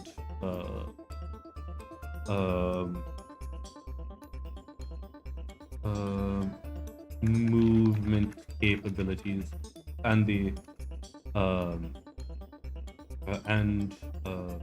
real base movement capacity for an additional 5 dropship patch, points to a total of 30, allowing for an immense cargo capacity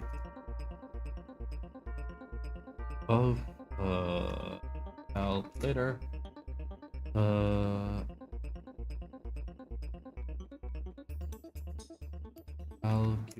Sorry for the flashbang, buddy.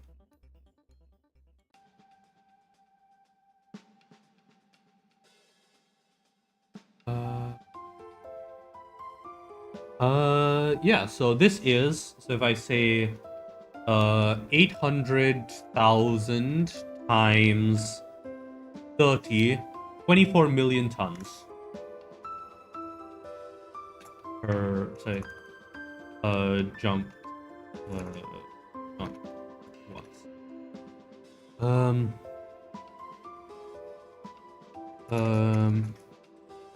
And it can jump once every 2 days. The victory class becomes say no, it doesn't have any jump ships, the victory class, because what it does, I guess technically I also need to look up the Potemkin's own cargo capacity. So if I do Potemkin,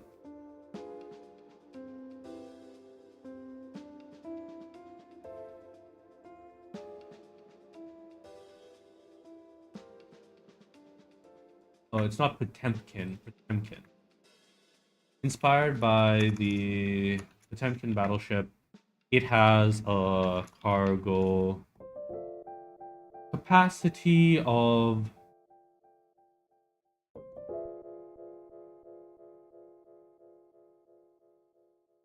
another 300,000, so another 400. So I'm going because it also has a smaller. Oh no, technically some of this would get used up because this is using a compact KF drive, right? So a compact jump drive, which is 45 instead of 90%, right? So if I duplicate this and I do compact KF drive,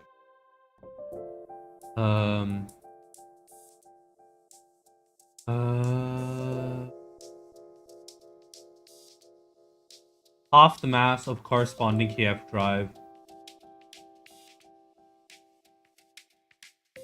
Yep. It will be designed to interface. So there will be JEX modules specifically designed to integrate with the victory class. So there'll be a victory slip JEX module. The victory class, so not 24 million tons. It would be Potemkin cargo is 38. So I'm gonna make this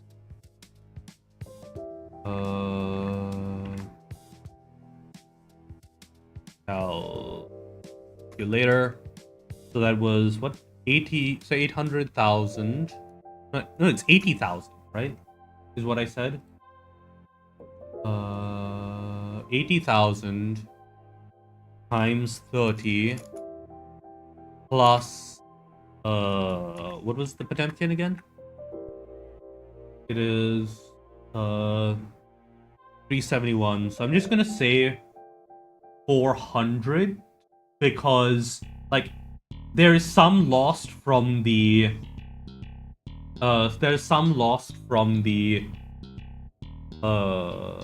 from semi-compact instead of compact, and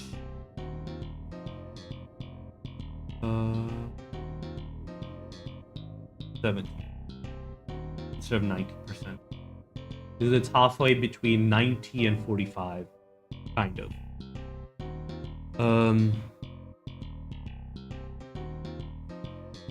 So I'm going to say 3,500.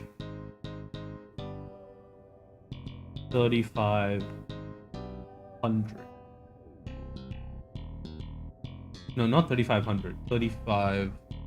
350,000 is allowing for 2.75 million tons dumped. The victory class becomes one of the ways that, so one of the main political tools of the Victus coalition, wherein Jun leases cargo capacity on this on these vessels to other interstellar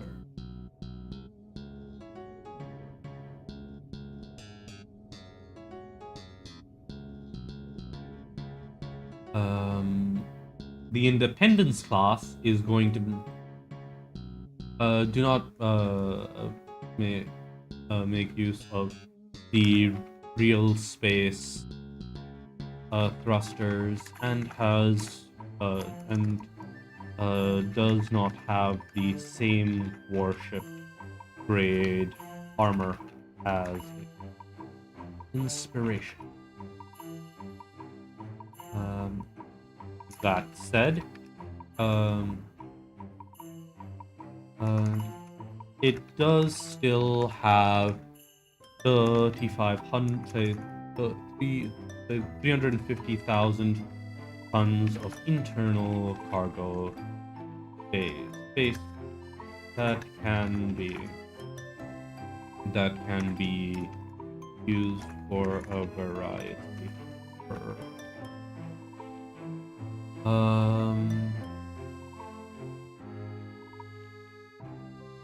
of this also includes a large ribbon base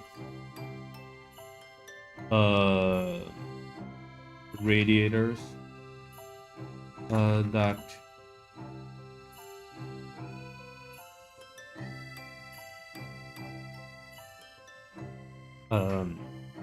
very efficient.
No, the Potemkin just has its own internal, like...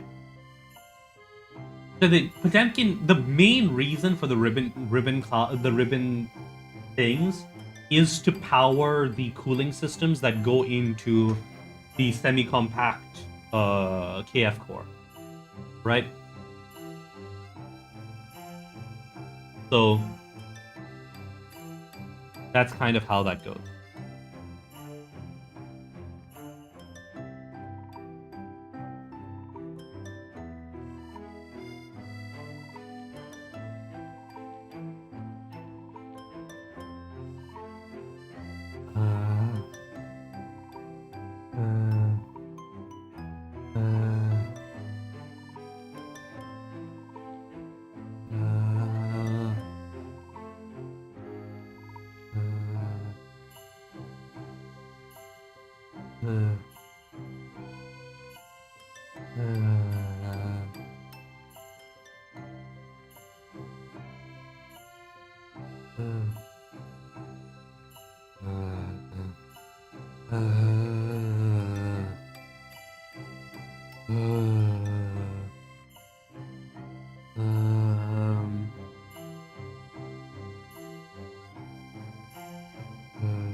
Decently well armored.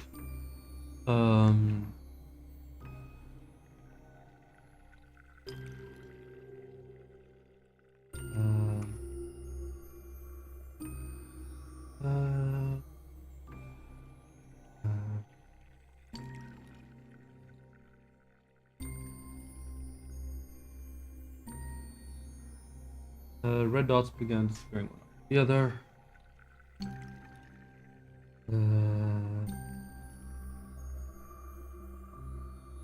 Mall.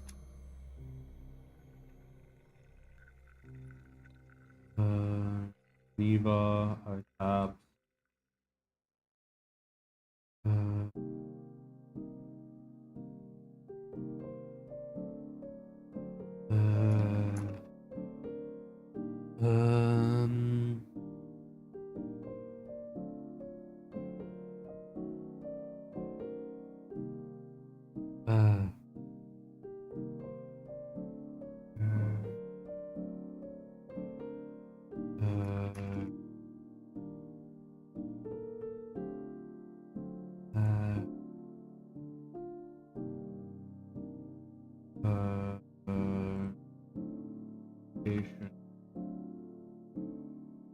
That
what?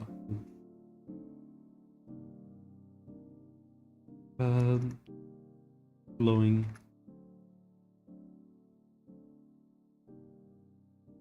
What?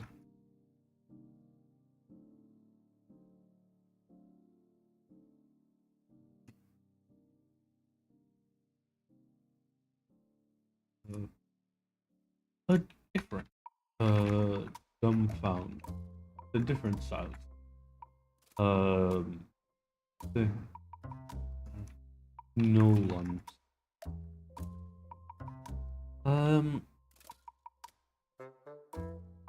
The air. So the radar signatures.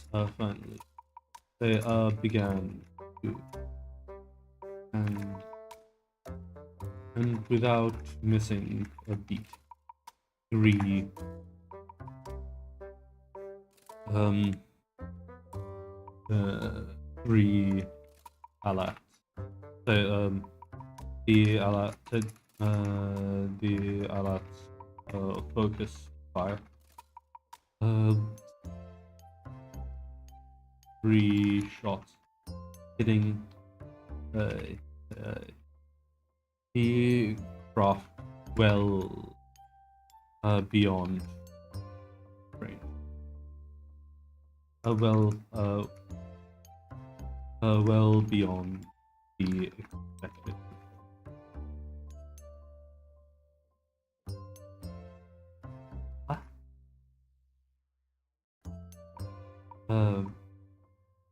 Harwell could only nod.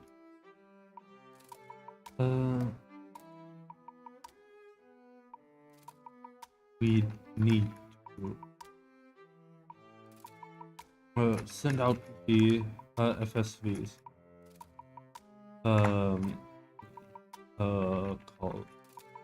Called out. So broke.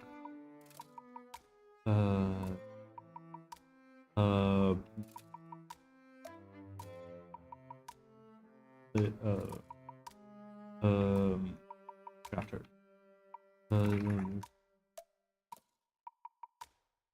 What? They haven't even made it into the map. Done. What?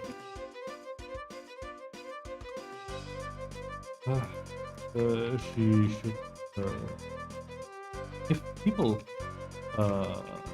find out we have her, we're never going to see a moment of peace our lives.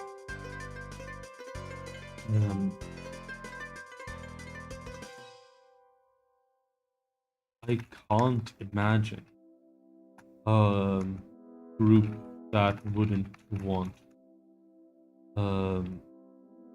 this technology.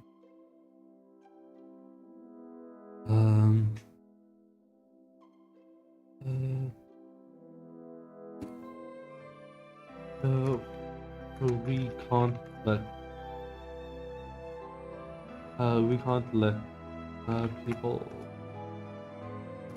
spread this.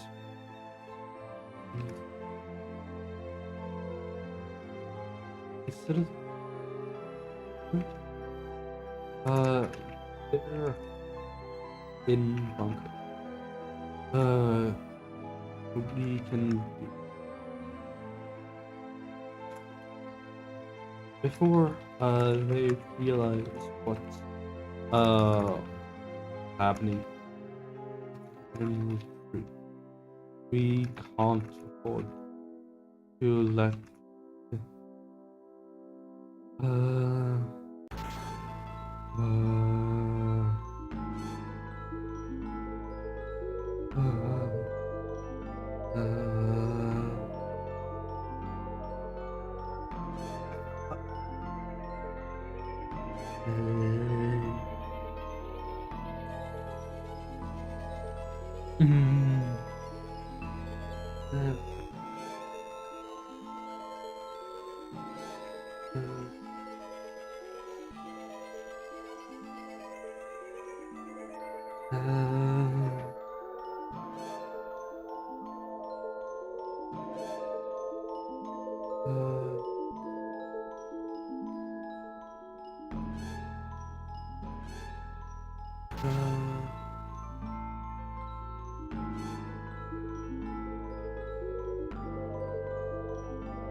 Uh,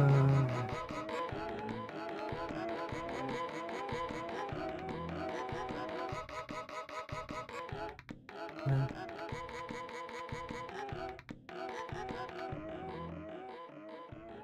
uh,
oh.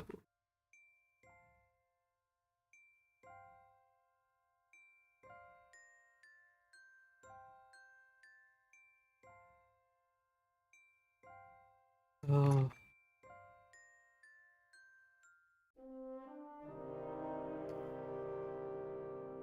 Uh,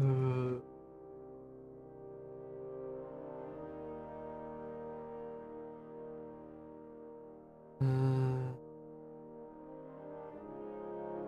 um, might have been a little.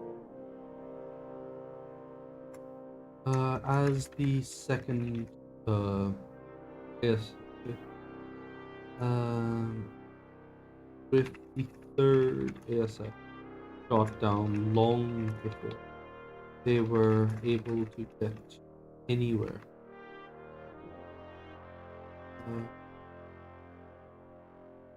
Um, the side of enemy marker were quickly moving away from like right.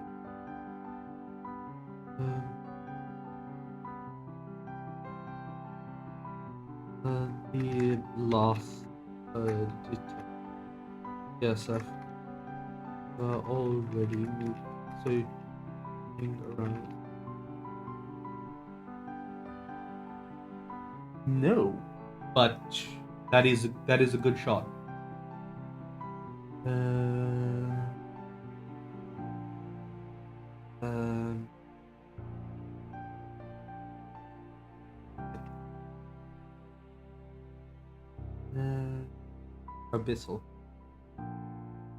Abyssal architecture.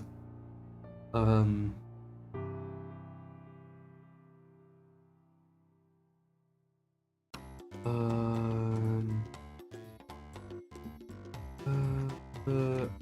General. I don't know if this should be general or physics. Build underwater.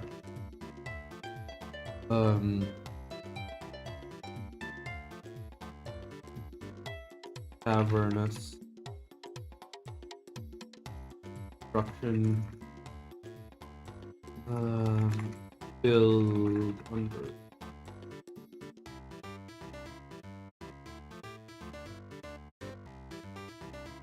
Right now, I need more for the other stuff to make progress on that.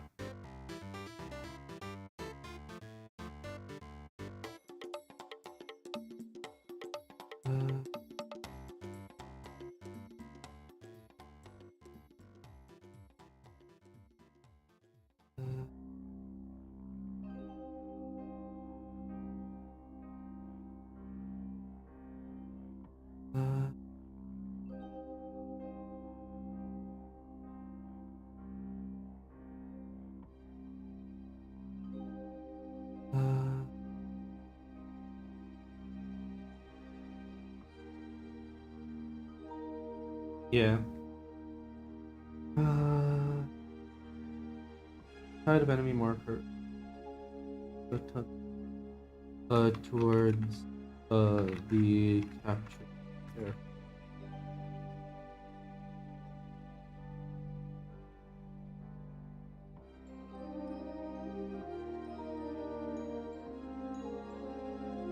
Capture.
He transforms to the controller and we're pulling back.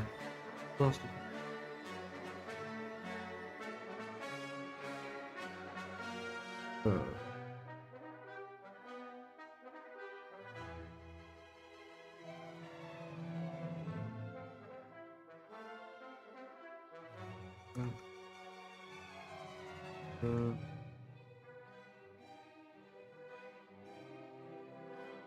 The pond. Well, at least they don't know about the effects.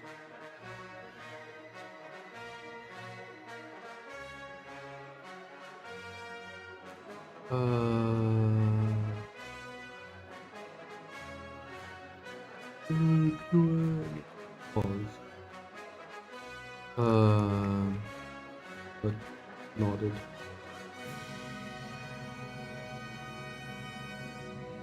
Good luck, at least.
The aftermath of the battle.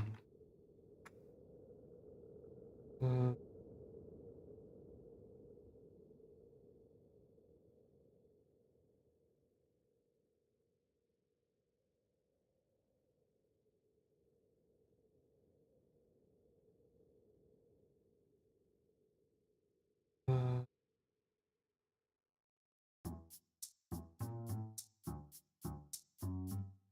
uh,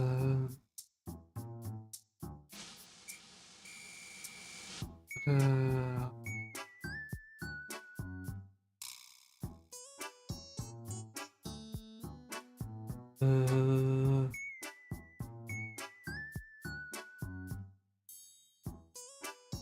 uh,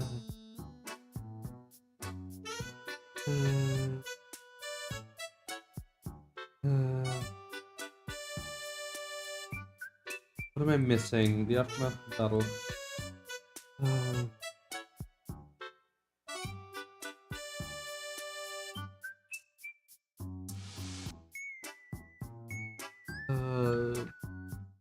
Marvel there. The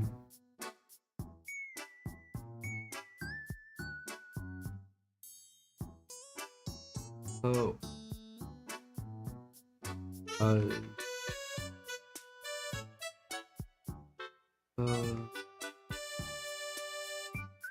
Marvel.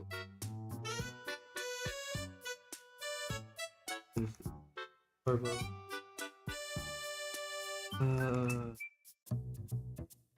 Marvel.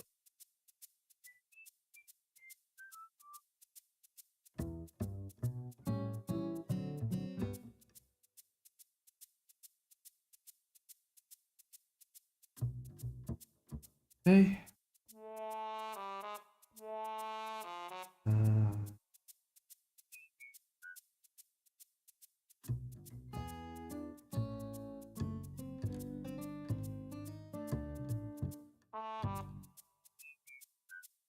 Okay.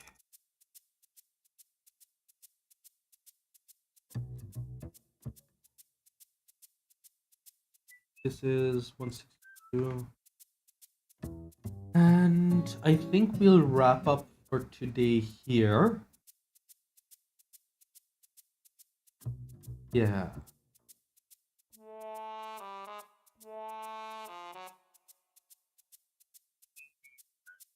It is. It's.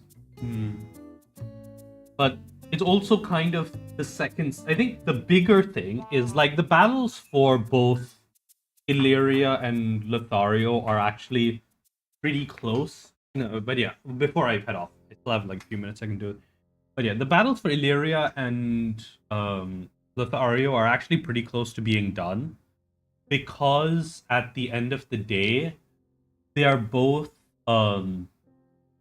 like in these. Say there was a giant push to take both Bulleberg and Omua, right? Bulleberg saw literally tens of thousands of forces committed to taking the to taking the city. Three out of the six ASFs. No, there's a squadron, right? But yeah, three out of the say say the enemy ASFs are not able to. Oh, is that what I was going to do? Okay, I need to. That's the thing I need to rewrite. Uh,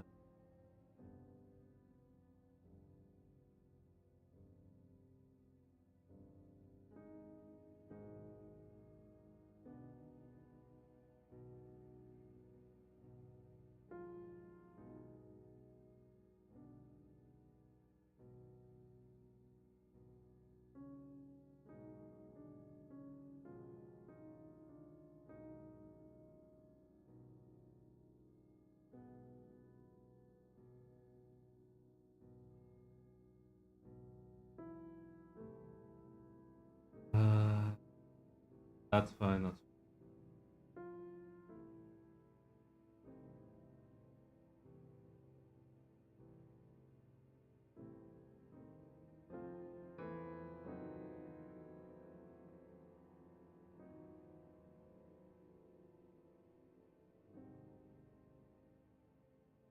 I'm just gonna say that the squadron hitched a ride on the outside of the jump ship, whatever, or that there's no.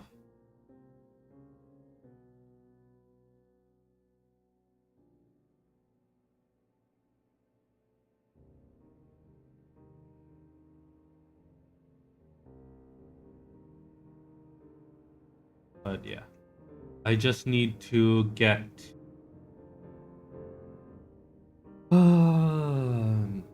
I need to write the aftermath of the ground battle, which is going to basically be written as without air support, and with the ALATs, the ground battle was basically nothing.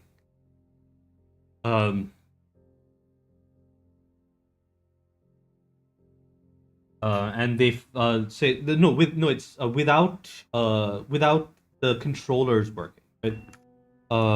Note the ground.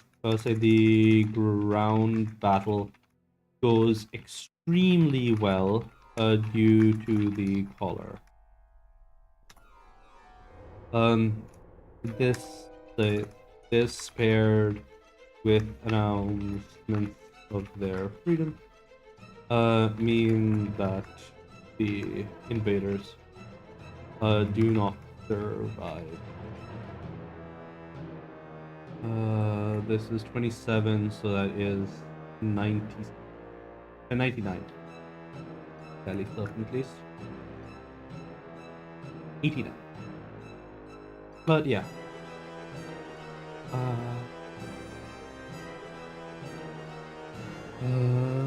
There we go. That's all for now. Cheers.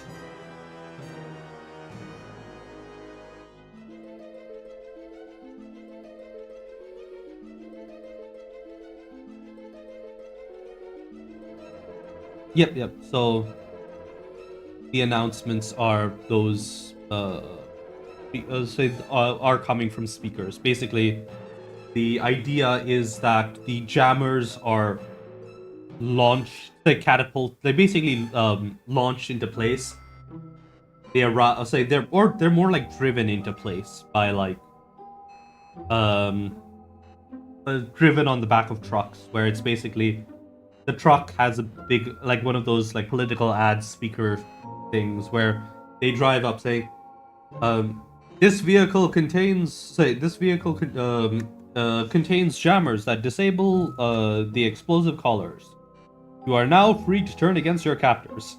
And let's just say that the ground battle is over very, very quickly. And then Jun is going to make like a bunch of no-clads and also a bunch of ice apps so that they have a space force that's capable of taking back the recharge station. And then from there they capture some jump ships and travel to Lothario, take that back, and then we're on to we're closing in on the second half of the war. That'll probably happen. Second half of the war will probably start in chapter 42. 41 will be the retaking of Lothario, as well as some initial stuff on how the station is going to be. But yeah,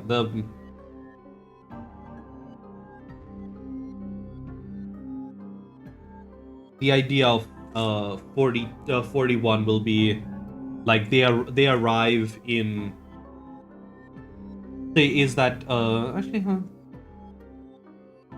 I guess this would be the end of Omua and Lothario being recaptured, taken back, right?